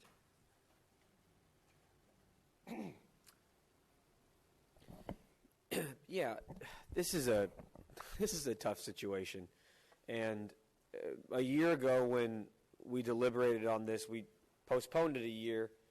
And my first inclination was, well, hopefully the community, the neighbors, can come to a resolution on our own, because,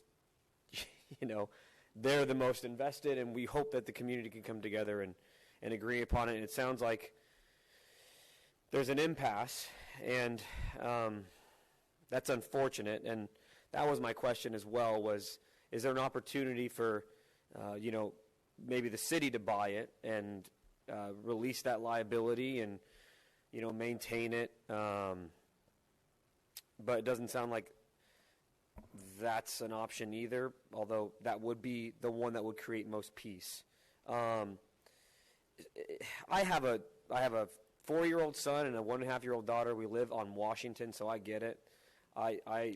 We walk to the nearest side street to go on walks and things like that. We call it Interstate Washington, I completely understand. Your son looks exactly like mine. I get it. Not his hair isn't that long. We don't have as good of genes.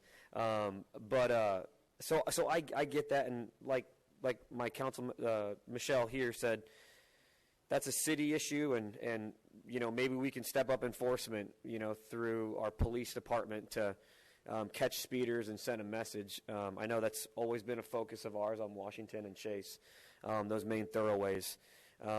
So hopefully that's something we can do. At the end of the day, I have to side with the property owners. Ayn Rand said that the most vulnerable minority is the individual. And part of our role as the government is to defend people's individual rights. And part of those rights are their right to their property. And it doesn't matter if 2 people want to use someone's property or 2,000 people want to use the property. It's their property, and one of their rights in the California Code is if the city isn't using that property, then they have a right to ask for it back. And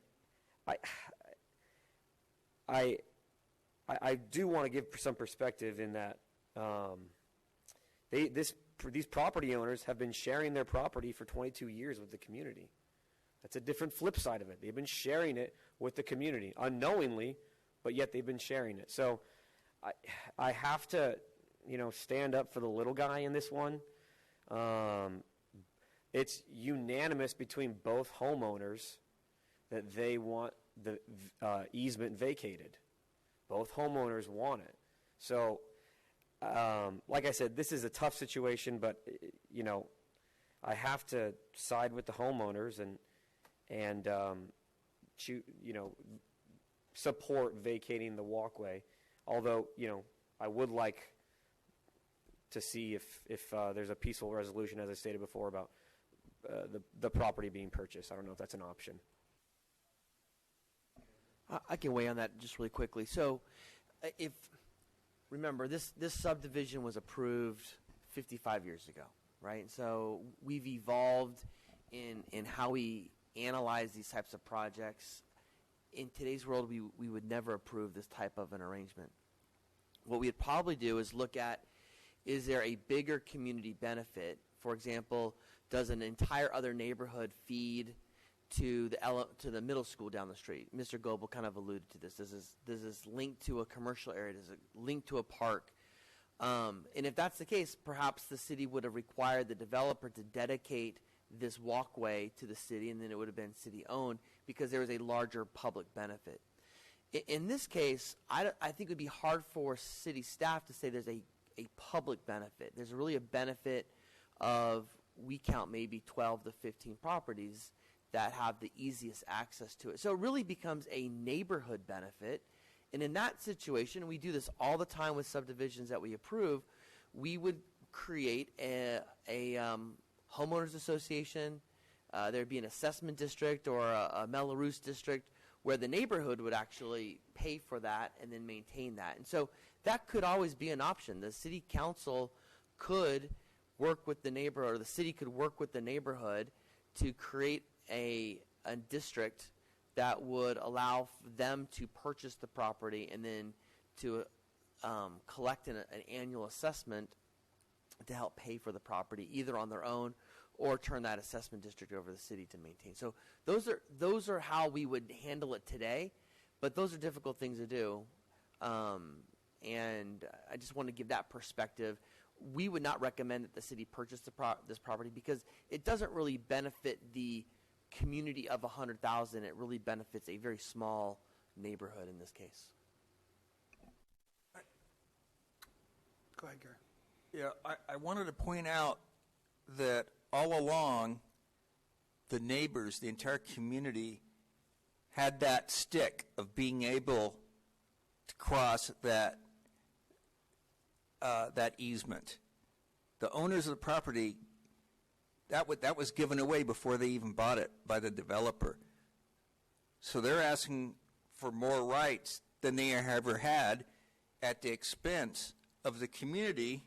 And what do we have here? 15 people that say they use it like a lot. So if we vacated the easement, we're taking back those rights. And that's one of the reasons that a lot of people in the community, and we've heard the testimony tonight, it's one of the reasons that a lot of the community actually moved there. And now they're used to using that. So I think, my opinion is pretty strong on this one, that it is about property rights, but it's about property rights that the community has. And I think there may be some confusion about, what an easement is. And it's a right that has been given to somebody, in this case, that community in there. So they already have it, and that's part of, in my mind, part of their property rights, that benefit. And that was decided, 50 years ago. Right or wrong, it's a right. It is a property right that they have right now.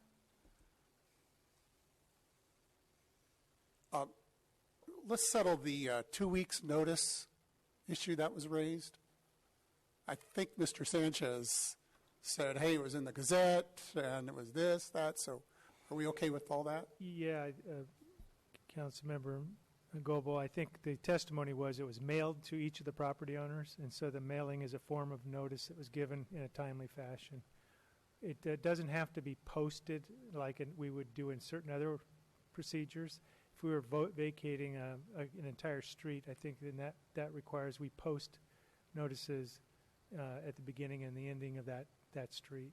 I think I heard somebody say we got this letter on September 21st, 7 days ago, and that's the issue of 14 days. What's your thought on that? I thought the testimony was that they saw it posted on the 21st, and I think that's what Mr. Sanchez has confirmed, that he had an intern go out and post it a week ago, but that didn't mean that it wasn't mailed out in a timely fashion.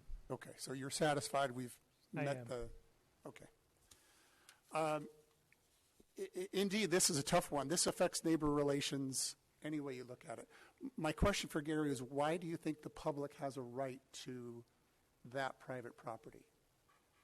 Yeah, because when that property was subdivided, it had the easement on the map for all to see, the whole world. And that was a benefit to whoever bought the properties in that neighborhood. Does that preclude that private property owner from taking back that easement someday because it's their property? Well, that's what we're talking about now. So, no, it doesn't, but I just don't think it's the right thing to do. Okay. As we heard in our testimony tonight from, 14, 15 neighbors, that's one of the reasons that they bought in there.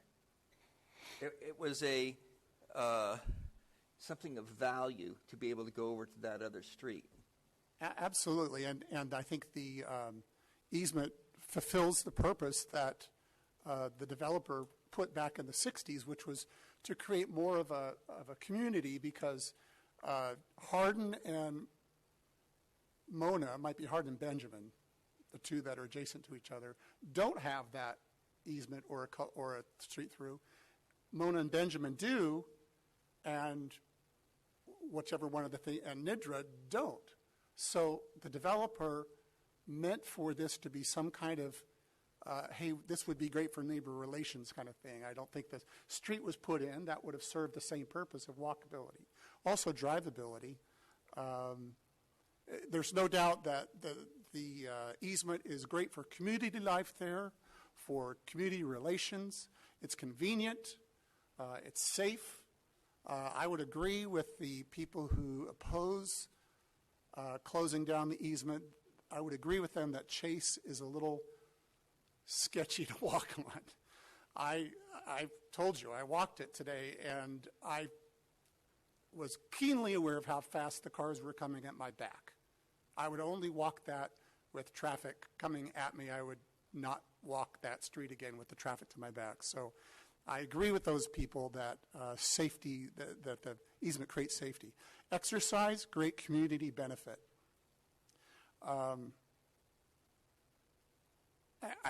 If I have understood things, that the public is not entitled to block this vacation because those two conditions have been met, no vehicles and no public spending, that the property owner has a right to ask for a vacation compared to a situation where cars have been through and we have spent money, so you can't even ask for a vacation. Is that correct?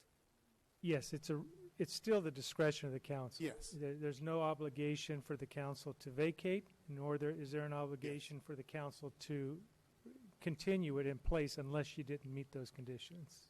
So if those two conditions were met, we wouldn't even be having this discussion today because you can't vacate it because it's being used for the public benefit, so to speak, on those two conditions. Yeah, if one of those two conditions was not met, I guess is a better way to put it, because it's in the negative, then you wouldn't be allowed to vote to vacate it. Okay. I think Ms. Jesu, is that how you pronounce it? Really tried to get a solution. She was willing to, and may still be, but she was willing to say, you know what, I'll leave it as is if you guys just absolve me of any possible liability here. And so she asked for release 5 weeks ago. And Mr. Barrera, I think, presumably is in that boat. And I think that's a reasonable thing to do. I would do that. I would say, well, you can use it, but I know as soon as there's a trip and fall, my insurance company is going to get involved, and now I'm going to incur expense. And I think it's reasonable that she offered the liability release as a solution to allow the neighborhood to continue to use this thing. I think 5 weeks to get an opinion on this wording of the release is reasonable also. I don't think the release is unreasonable. She's saying injuries, illness, death, I'm out. Have at it. Use it. Just, I'm out. And I think that's a reasonable solution. I think Mr. Ortiz kind of alluded to it.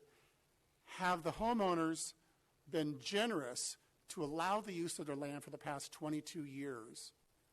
And now do they have the right to change their mind, to say, you know, we've allowed this for 22 years. We're not required to because these two conditions are met. We'd like our land back because, well, frankly, we're still liable. We tried a solution with the no liability, but that didn't work. And it would be awkward at this point to say, well, what if only half the neighbors sign the release? Do you put up a gate and only they get the key because they're, you know, it just gets awkward after that point. So I think she tried her best to come up to a solution. That may still work. I'm kind of agreeing, boy, you know, personal property rights.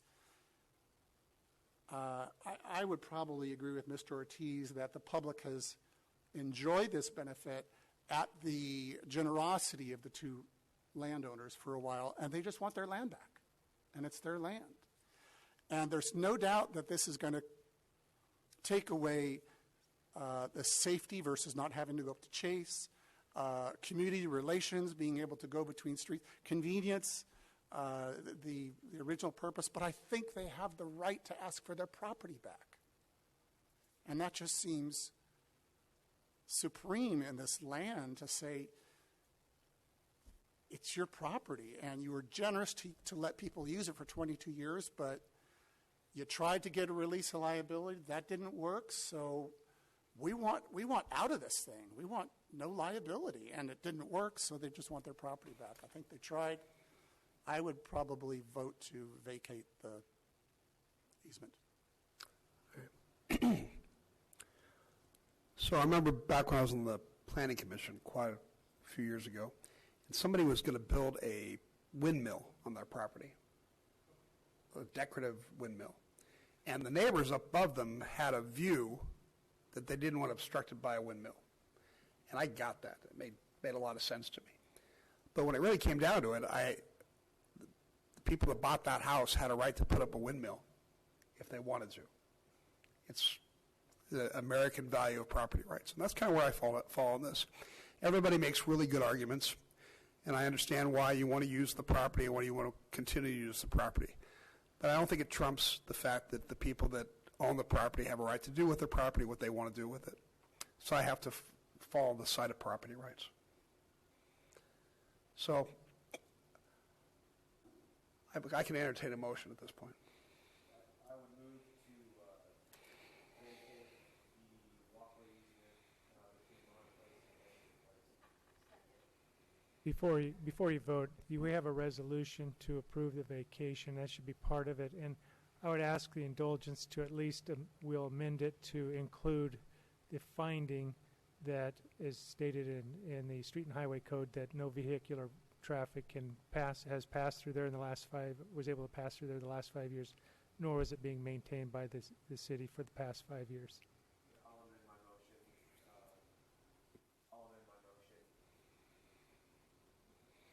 I will amend my motion per the city attorney's advisement. Does that suffice? Yeah. Great. As long as the second. Moved and seconded, please vote.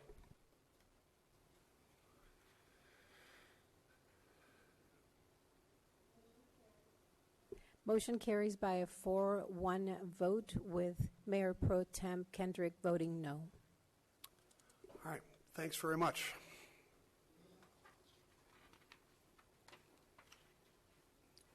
We have 4 administrative reports on today's agenda. Item 9 is regarding the 2021-2022 Youth League utility support. I'll ask staff to please introduce this item.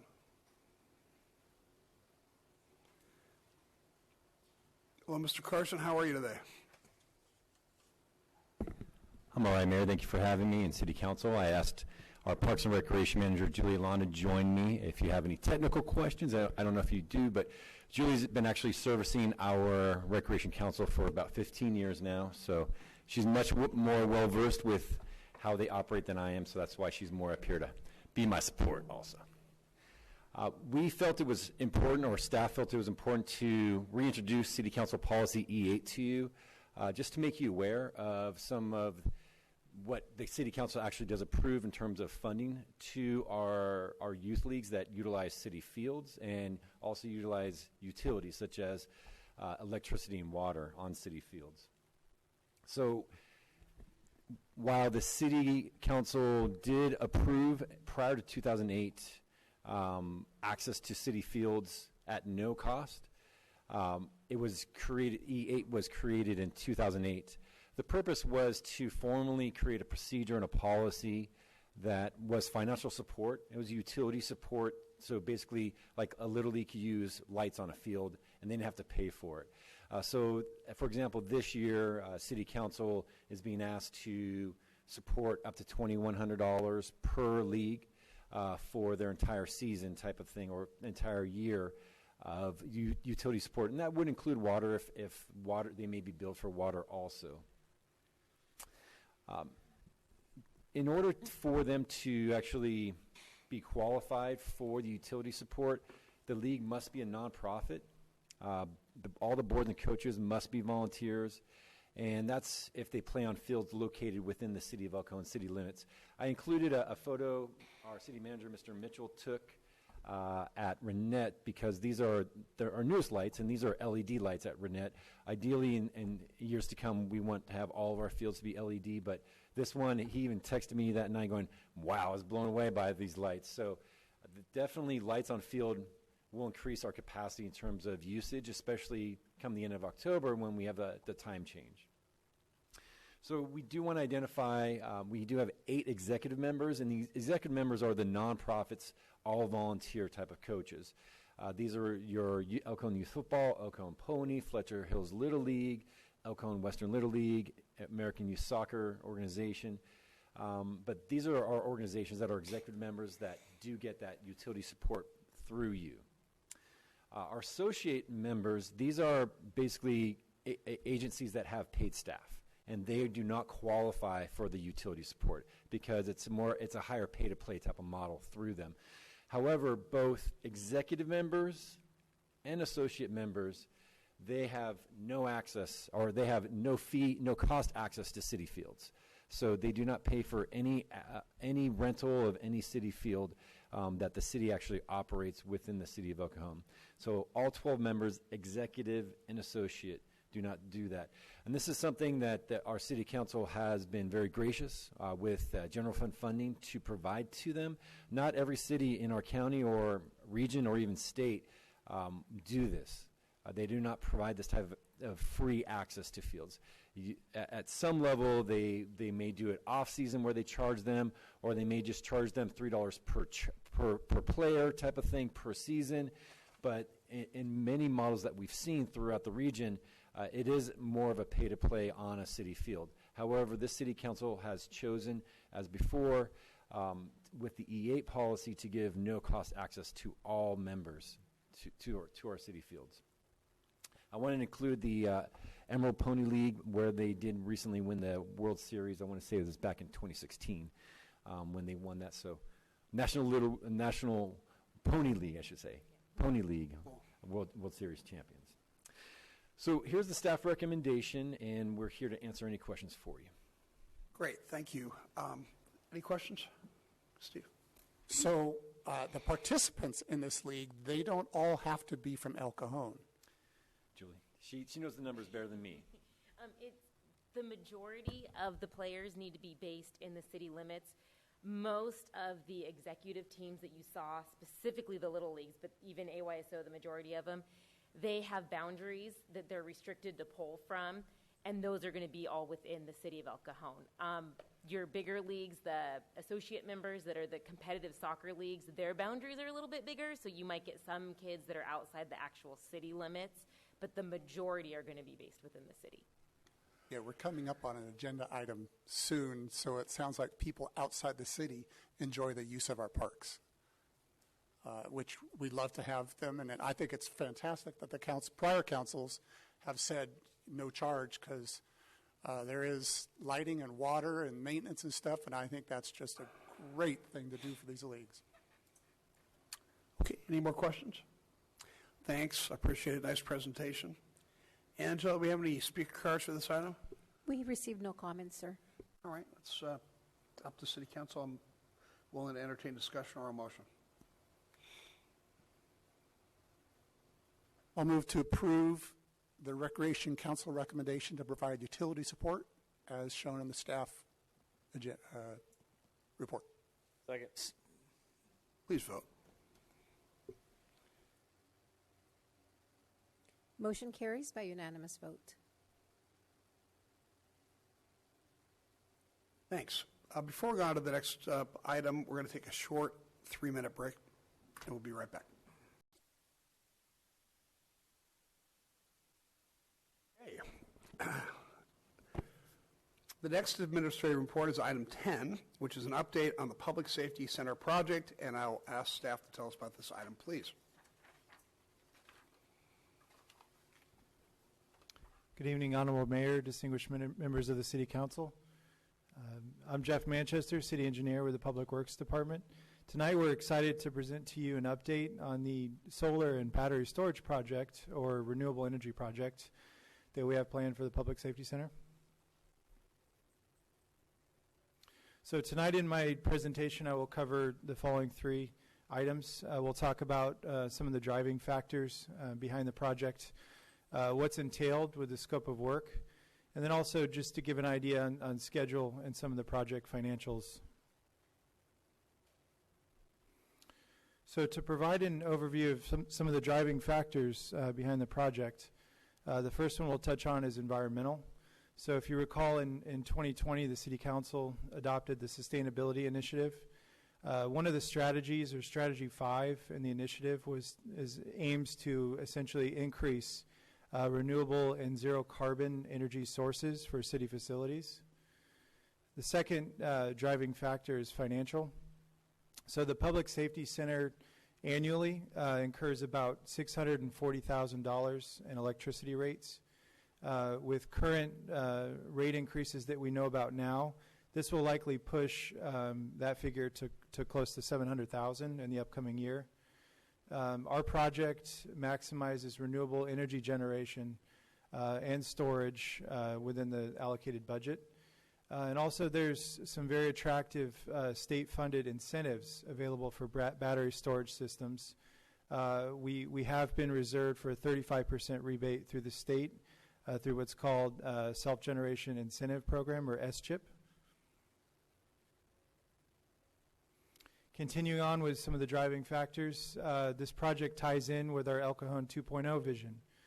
So if you recall from our strategic plan, our mission is basically to, it affirms an ongoing commitment to utilize innovative technology solutions to support a safe, connected, thriving, and desirable community. And then energy storage is rapidly changing. It's altering the way we produce, manage, and consume energy. Some of the systems that we will be deploying even pull in software and artificial intelligence to drive the operations. And then this is an interesting fact that I found. By 2024, it's estimated the U.S. will have approximately 60 gigawatt hours of battery storage online. And what that unit means essentially is it's enough energy to power 10 million homes for a single day. So our scope of work includes both solar, photovoltaic, and battery storage systems. The solar component, as you'll see to the right, everything in blue, that's our Public Safety Center now in the parking lot to the south, is around 500 kilowatts of solar, which equates to around 1,000 solar PV panels. These will be both carport and roof-mounted applications. And we've worked closely with our police department staff to make sure that we have good visibility and security surrounding these carport structures that are adjacent to our building. We also are including 1 megawatt hour of energy storage. And again, to lend some scale to that, that's equivalent to powering around 250 homes, residential homes, for 4 hours. And now just to touch on what our rough schedule and project financials look like. We're currently wrapping up final design, getting ready to bid the project, which we anticipate in October. That would put us in about a December council award date. With that behind us, we are anxious to get started on construction. We're looking at a January 2022 timeframe to start the clock on construction, which would put us operational by summer of 2022. And then just to touch on some of the project financials, the pie chart to the right really shows where our money is going. But basically, about $2.4 million is going to be allocated to solar voltaic systems. Around $600,000 is allocated to battery systems. We have around $200,000 in engineering, which brings the total project cost up just north of $3.2 million. And that $635,000 for battery systems does not include the $260,000 rebate we're getting from the state, which is spread out over 5 years. And then lastly, just to touch on some of the system performance that we're expecting. So the big takeaway is the project will offset our energy usage by 40%, which equates to a $250,000 annual savings rate. Again, our annual expenditures in electricity is around $640,000. If you were to look at this in terms of rate of return, that equates to around a 7.7% return. So fairly attractive. And with that, I look forward to your questions and feedback. Thanks. Nice report. Questions? No? All right. I appreciate it. Yeah, go ahead, Phil. Was this solar project, is this just to power our public safety facility? Correct. Okay, thanks.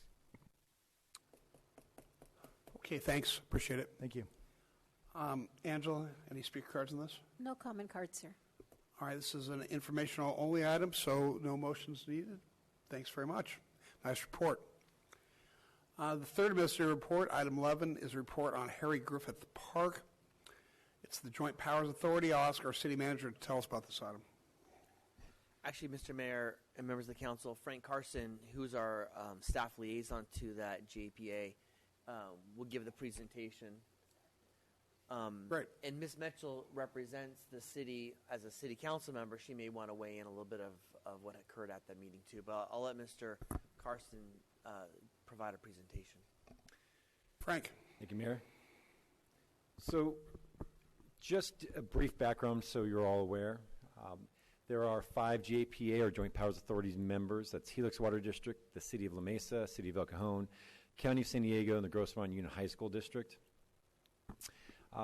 The city first received in our historical documents a letter from the Helix Water District back in 1974 asking the city if there was any interest in what they referred to as the Grossmont Reservoir at that time, which is entirely in the city of La Mesa, not in the city of El Cajon. Funding from this came from a 1976 Park Bond Act as well as a 1980s Parkland Act. The JPA did first form in 1979, and originally the city of La Mesa was the agency that picked up 100% of the maintenance cost. The park is entirely within the city of La Mesa limits, and I want to make sure I clarify that just because watching the last JPA meeting, there were 2 members that attempted to tell Councilmember Mitchell that 50% was in the city of El Cajon, which is incorrect. Okay, so the JPA's second amendment, and I'm not going to bring up every amendment, just the more significant ones, was in 1981, and that's when the funding did shift. And that's when it went 35% City of La Mesa, 35% City of El Cajon, 20% County of San Diego, and 10% the Helix Water District. Having spoken with Ted Schroeder, then the Director of Parks and Recreation for the City of El Cajon, and I asked him, hey, why did this shift happen? He explained to me that it was agreed at that time that this configuration was because the Helix Water District did a lot of development, and so the first part, at least the first few years, Helix wouldn't pick up the maintenance cost. That's why you see these higher rates from other agencies and Helix lower, and that was the interpretation at that time. In subsequent amendments, the City of El Cajon did contribute anywhere from 30 to 40%. In the 8th Amendment in 2004, that's when we are at now, and we're at 15% contribution. It is important to note, and if you see my asterisk, it's not that big at the bottom, but I want to at least clarify that the City of El Cajon did not pay their portion from 1996 to 2004. And there are differing opinions of why that's the case. I can tell you, speaking with Lori Belvo, the previous director also for Parks and Recreation for El Cajon, there was a perspective from the City of El Cajon part that the City of La Mesa was collecting rental fees and wasn't divvying up among the other groups or using that as the City of El Cajon saw as putting it back into maintenance costs. And there were some other disagreements in terms of contributions and why would the City of El Cajon continue to contribute at that higher rate. That's why in 2004 you saw the lower rate by the City of El Cajon at 15%. So since the May 2nd, 2017 JPA meeting, Helix board members have requested funding contribution changes. So in the subsequent year in 2018, same request came into play, and that's when the City of La Mesa released their entire permit list for the previous year. City of El Cajon staff evaluated that entire list, and we're really roughly at about 15% permitted users using their picnic areas or gazebos that permitted out. Actually, the County of San Diego, the unincorporated areas, is actually a higher percentage than the City of El Cajon in terms of permitted users. At its most recent one, where Councilmember Mitchell, your first meeting, it was on August 31st, and that's when El Cajon was asked to contribute at a higher rate. So having said all that, we do have 3 staff suggestions here. I don't know if the city manager would like to discuss these more, but or highlight these, but I'll turn it back over to him. Certainly. So as staff analyzed the options that the council could weigh in, one thought would be is that the city contribute more, and one of the suggestions from the JPA board members were that we do that over time. So we would maybe not contribute all 30% or 35% next year, but we would go up in increments of 5% until we hit that 30% mark. The other option is that we explore a way to withdraw from the JPA. Part of the challenge of that is that the JPA has no provision by which you can withdraw. So that could get sticky, and we'd probably have to go into closed session and have a bigger discussion about that. The other option is that we continue to maintain our funding at 15%. One of the concerns that staff has that we see different council members are on this JPA representing the city, but we're seeing this pattern over the last few years of this request for a higher contribution from the city. And frankly, we don't think that those requests are really coming from the other agency memberships. They're actually coming from individuals. And so if the council found it agreeable, staff would recommend that we maintain the 15% funding rate, but then direct our council representative, Ms. Mitchell, to, at the next meeting, request that the bylaws be changed. So when any changes to a bylaw occur, there be a concurrence from the entire board from which that person represents. And so in this case, if that were the request, or if that were the direction of Ms. Mitchell, that would require this city council, at least 3 of you voting to direct her to do that. And so there is some oomph behind that request at the JPA board meeting. So with that, staff can answer any questions, or if Ms. Mitchell wants to comment on your perspective of the meeting. Okay. Who'd like to speak? Thank you. So having attended, I think this was my first meeting, possibly second meeting, I was sort of overwhelmed being a new council member, learning my job, and then trying to address issues at this JPA. I felt kind of bullied at this meeting. I thought it was kind of unfair for them to ask me for more money, knowing that I couldn't give an answer, kind of putting me on the spot. Looking at the 3 options that staff has requested, I would say we might keep number 1. Personally, if this type of behavior is ongoing and we're constantly being asked for more money and yet our residents are not increasingly using the park, I would say out. Withdraw from the JPA, because we don't charge other people to use our parks. I mean, yes, they have to rent, but we're not saying, oh, you City La Mesa, 50% of your residents are using our parks. I don't think that's true, but I'm just saying, if they were to use our parks, we want you to start supporting this park.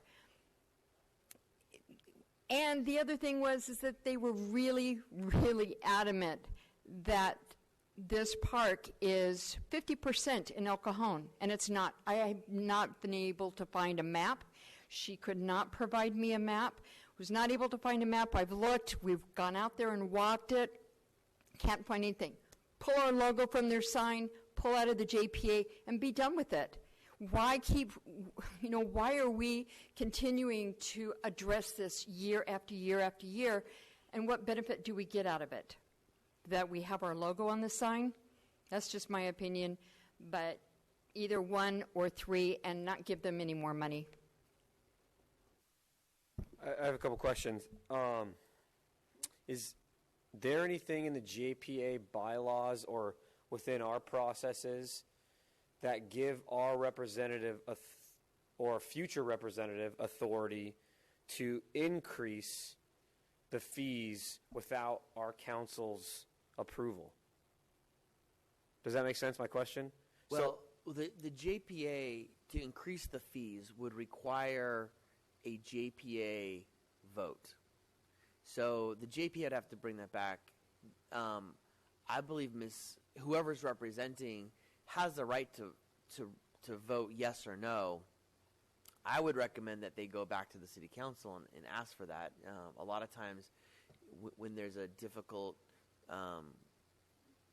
topic being brought up at Sandag or MTS, or in this case, the Harry Griffith Park JPA, there's some value to get the rest of the council to opine on what the best direction is. So, but right now, Ms. Mitchell would have had the right, if she wanted to vote yes if that were the motion on the table.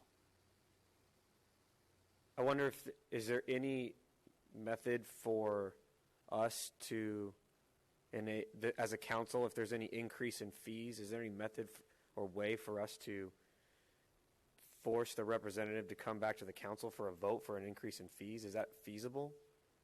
You could have a council policy when it comes to board representation that could address that topic. In case, in the future, there's some council member that goes rogue and wants to pay 100% of the fees. I don't know, something to explore. That was my one question.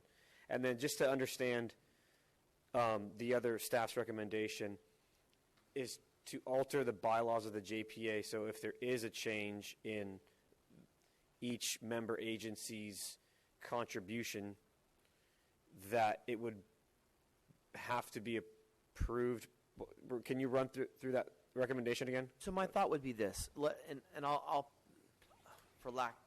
use the County of San Diego.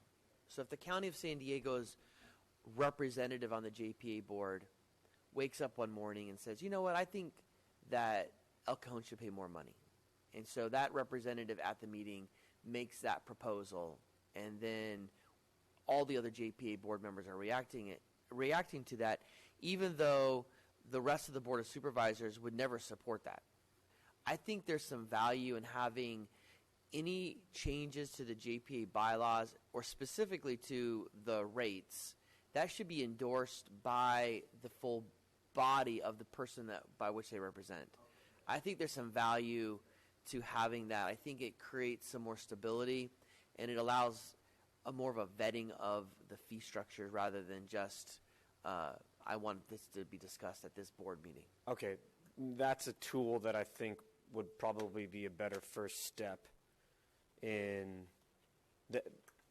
my first line of questioning was I would be in support of altering this JPA's bylaws, or suggesting we alter it so each member agency's board or council would be in agreement with the changes before it's proposed. Those are my only questions.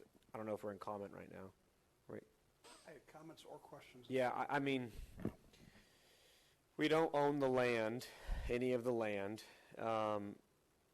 We don't benefit financially or get any fees from it. So, but we do recognize that our residents use Harry Griffin Park. My wife uses it on occasion. We take our kids there. So it seems like the 15% is being a good neighbor, and it seems like it aligns with the amount of permits that are originated from our residents. So I would say I would support option one, which is maintaining the funding contribution. But also, as staff recommended, I would also support amending those bylaws to get some cohesion and on that board. Thanks. Sure. I thought we owned a little strip on the western end, but so we don't own anything that's part of that park, any land? So Helix Water District owns the entire park. I believe it's Gross Mountain Union High School District. They own about 5 acres, but that's not allocated out necessarily to the public of their land right there. Okay. But the actual ownership is Helix Water District. All right, thank you. So they're kind of hanging their hat on what they allege to be 15% use by permit of renting parts. Is that true? No, that's our analysis. I don't think there's an analysis that came to the 15%. I think that was just a negotiated number back in 2004. It's just interesting that when we dove into the permit data, it happened to be about 15%. Okay. The parks in La Mesa, so when 15% of the El Cajon residents apply for a permit, the income goes to La Mesa, doesn't it? Yes, sir. Okay. So On the other hand, we may have people from La Mesa apply in El Cajon to use our parks, correct? Correct. Our park's a little different. They're first come, first serve, so we do not issue out like a permitted picnic space or an air jump space. It's basically, if you see an open space that's not being used by a youth league, then it's first come, first serve, free access. Oh, so it's even a better deal for out-of-city people. Potentially, yes. Okay. I think this is driven by a couple of members. The idea is right to say JPA amendments should be driven by the member agency board, not the individual.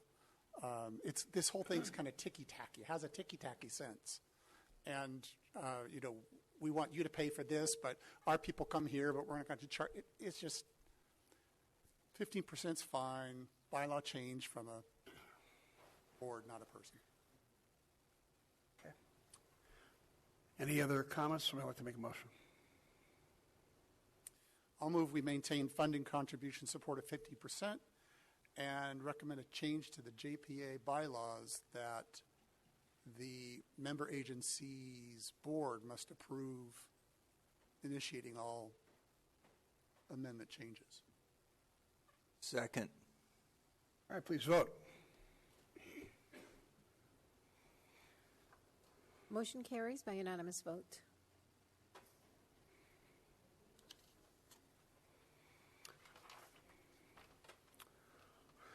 Okay, the last administrative report, item 12, is an update on the expenditures for the American Rescue Plan Act, and I'd like to ask our city manager to tell us about this.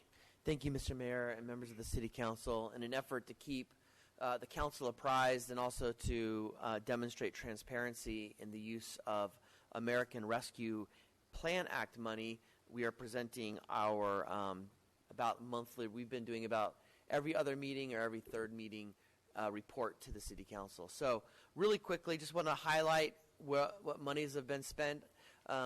Overall, we spent about $3.3 million, which is a little over 10% of the total allocation of $30 million to the city of El Cajon. I want to focus a little, I'll focus on each of these, but I want to talk quickly about our business grant program. As you recall, at your last meeting, you made some changes to the program guidelines, allowing for reimbursement back to projects that started at the beginning of 2020. You also opened it up for some home-based businesses to receive some benefits, grants, and then also you expanded mobile business grants. Since that, there has been clearly an uptick in nonprofits, home-based businesses, and also mobile businesses that have participated. Also, since the last time we reported to the City Council, 37 new applications have been received, and we have approved a little over $500,000 in additional grants. So there continues to be ongoing movement with the grant program. We broke down the types of businesses that are applying for the grants. As you can see, the service industry, and that ranges from tax preparers to nail salons to attorneys, has the largest percentage of folks that have applied for grants. Restaurants, far behind them, but they're the second largest group. General commercial, retail, automotive, you can see on down the line. And then construction, there's only 3 construction companies that have requested business grants. In part, some of these companies, some of those types of companies are much larger and don't qualify, but this gives you a sense of the types of businesses that are applying. We also prepared a map. I know the dots are hard to see. I'm going to show a different map in a second, but it kind of shows where geographically the businesses that have applied for grants are currently located. And this is a heat map that kind of gives a better sense of where there's concentration. So clearly there's a concentration around Main and Magnolia, right in at the heart of our downtown. There's concentrations around Gillespie Field. There's concentrations on Hamishaw, some of the shopping centers there, along Broadway and along Main Street. So that kind of gives you a sense of where the businesses that are applying for the grants are currently located. Moving on to Dollar Days. Dollar Days has been extremely successful. It started out a little slow, admittedly, but right now I think every class is almost full, and in some cases we have waiting lists to get into classes. Ms. Mitchell's been trying to do painting, coffee and painting, and can't get in. So it's been very popular. I'm really proud of one of the things that we've done this summer. We provided swimming lessons to 364 kids through the summer. And just this last month, I saw the kids pulling out of the bus that we helped provide transportation to from Johnson Avenue Elementary School. 120 kids were getting in the pool. And I talked to the lifeguards out at the pool. I didn't tell Mr. Carson that I did. I swim at the pool, so I was talking to them right after the kids came. I said on between 1 and 10, a 10 being an expert swimmer, 1 being on the edge of drowning, where were these kids? And our lifeguard said 1s and 2s.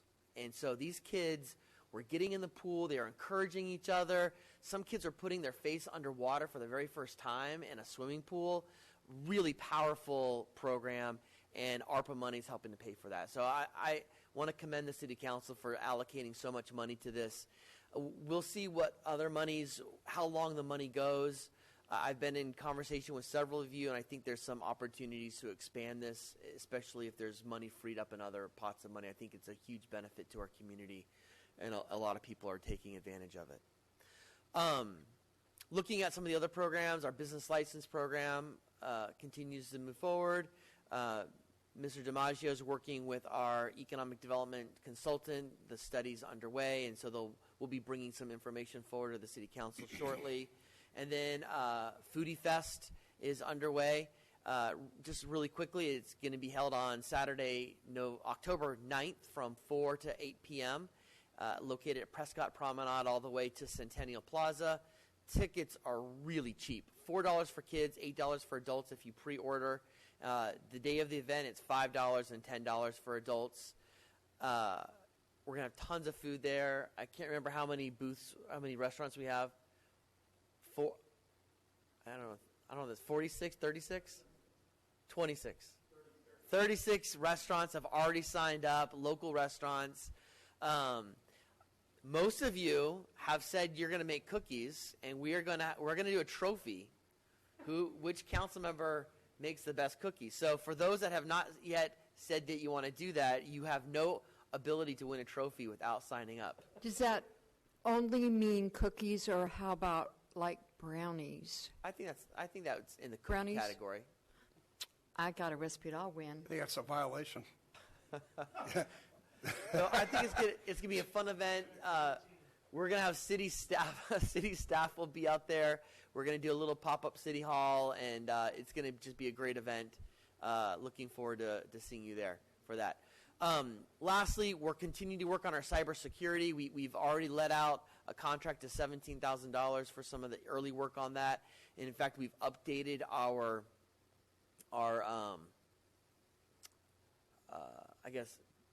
junk blocking software, and it has made a magnificent difference already. And so that $17,000 has already made a big impact, and we have more coming up. And then also, we think the mitigation of vaccine barriers, we continue to support small groups that pop up, but the participation is so low, the demand on the ARPA monies is very little. So the council allocated $100,000 for that. I cannot see that growing more than $10,000. So at some point, I think it's premature now, but I think at some point we'll need to reallocate that $90,000 to something. We're continuing to work on the social worker pilot program, cool zones. In fact, we are doing bidding for the cool zones at our rec centers. I'm really glad we've had some of our workshops at the rec centers. You can see how hot those gyms can get in the summertime. We're working on phase 2 of the solar battery project. Mr. Manchester's working on that, expanding fiber network, and we're continuing to develop some entryway programs for the council to consider. So with that, I think staff is able to answer any questions or receive any feedback that you may have about the use of the ARPA money. Thanks very much, Graham. Questions? I'll start with Phil. Thank you. Is there any way we could get a list of the approved businesses that received or are going to receive the business grant? So we can kind of do our due diligence to the businesses in the city that have not applied? And maybe Absolutely. We'll present a memo this week. I'll include the names of the businesses. It will include those that have been approved, and so that doesn't always mean the check has been cut, but they have Sure. been notified that their grant has been approved. So- And just for this second round is the list is that I'm looking for. Not to include the first round. Correct. Yeah. Correct. The Yeah. ARPA money round. Correct. Yes. Yep. Thank you. We'll include that. That's amazing. Thank you. So I see that we have like $235,000 left in the business grant program. Is that correct? 2 million? Yeah, we're at 2.7 million. We allocated 5. And how many applications do we have still pending? I'll look to Mr. DiMaggio or Mr. Villegas. That haven't been, they've applied, but they haven't been approved. Currently, that 207 is actually, we're pretty much up to date as far as processing the grants or the incoming applications, and so that's pretty much where we're at. And so in that list of 207 that you mentioned, I would say probably 90, maybe 80% have already been approved, like checks cut, and then the other ones we're just waiting on documentation from them to be able to issue them their reimbursements, but they are aware that they've been pre-approved. Okay, so if I were to talk to a business, I would not be out of place in giving them my card or, some sort of information and say, look, have you applied for this? Is that appropriate? Absolutely. And in fact, in the memo that we provide to council, we'll provide you the URL Okay. that you can give to them that will link them to the application. In fact, I recently sent out via text the application link to several other businesses. Perfect, because when we just ate at a restaurant that just opened up not too long ago, and it's like I'm asking them, hey, have you applied for the business grant? Do you know about that? Because it looked like they had maybe have done some renovations on the inside. It's been a long time since we'd been there, but I just want to know that I'm not stepping on anyone's toes and that still encourage people to apply. Right. And as he mentioned, there is still over about $2.25 million still available, so there's still plenty of funds out there. Yep, that's a lot of money. Thank you. Thank you. Speaking of new businesses, I think we don't have a carve-out for new businesses. It was you had to be in business since at least a certain date. Was it like June 1st of 2020 or? Yes. So maybe this is a question then for my colleagues is to expand. We're not overspending here, overcommitting. I guess I could make a point or an argument that a new restaurant opened since then should be eligible for the employee hiring bonus of $5,000 per employee, because one of the difficult parts of starting up a business is going through a number of employees until you find one that you like.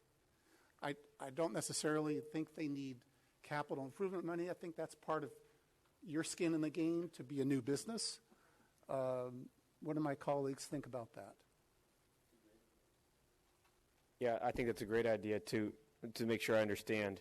New businesses that opened up after our deadline to allow them to apply for the grant for the new hire process, because that's kind of the spirit of what we want this grant to be, is to help these businesses move past it, and that those businesses that are helping our community move past it by hiring someone shouldn't be exempt from the grant. Exactly. Great. Yeah, I think that's great.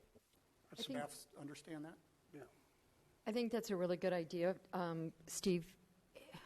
It's been said many times that it takes about $10,000 to hire a new person. And it depends on the industry, of course. But, gosh, if you can, if you've got a new non-restaurant or non-food business coming in, that money would certainly help get ads or whatever it takes to get the new person. I think it's a great idea. Well, we need a motion since that's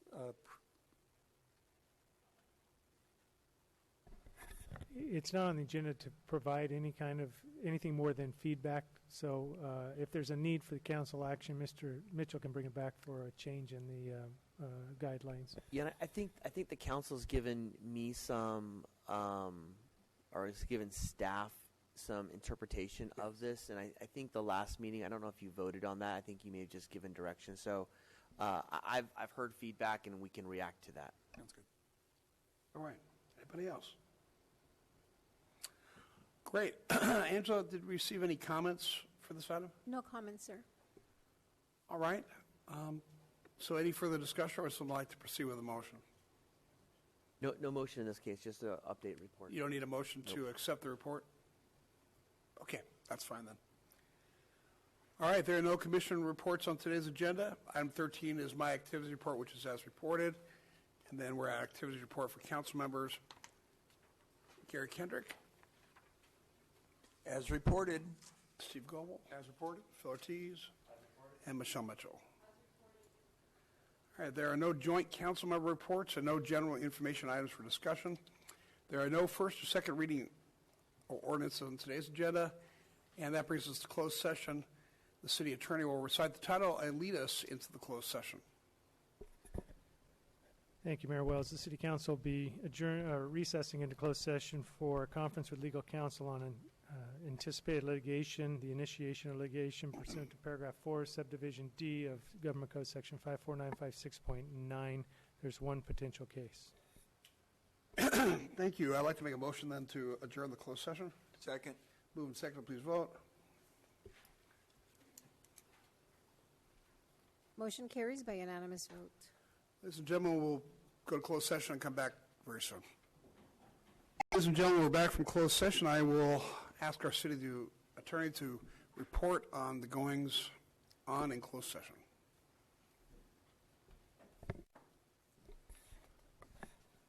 Thank you, Mayor Wells. The City Council met in closed session on one item, a closed session for a conference with legal counsel on anticipated litigation, determining whether to initiate litigation pursuant to paragraph 4 of subdivision D of Government Code section 54956.9 with one potential case.